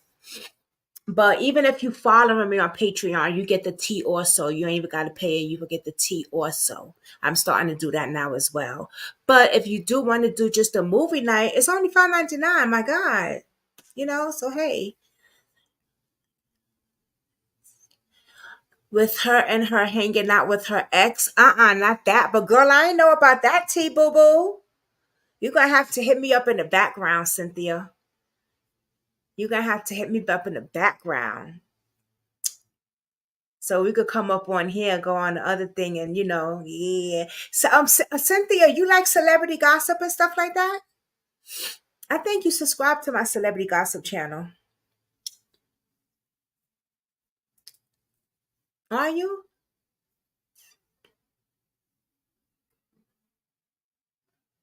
Because, honey, the girls are going at it, y'all. We're gonna have you do like it? Okay. Because the girls are how we say it? The girls are going at it. They threatening each other on Twitter and everything. JT, Gorilla, girl, they going at it. Yes, they going at it. Thank you, Kathy B. Y'all gonna make me want to go live on my celebrity gossip channel right now. I can't stand y'all. I mean, why not? The only thing I'm doing is waiting for the meatloaf to get done. Puffy, I did a video on that, but we got to get into that more. Come on, let's go on my celebrity channel. Come on, y'all, let's go. All right, Crime Channel. We will check y'all next time. Come follow us right now on my Celebrity Gossip channel. Peace, y'all. Come on, y'all. Let's go.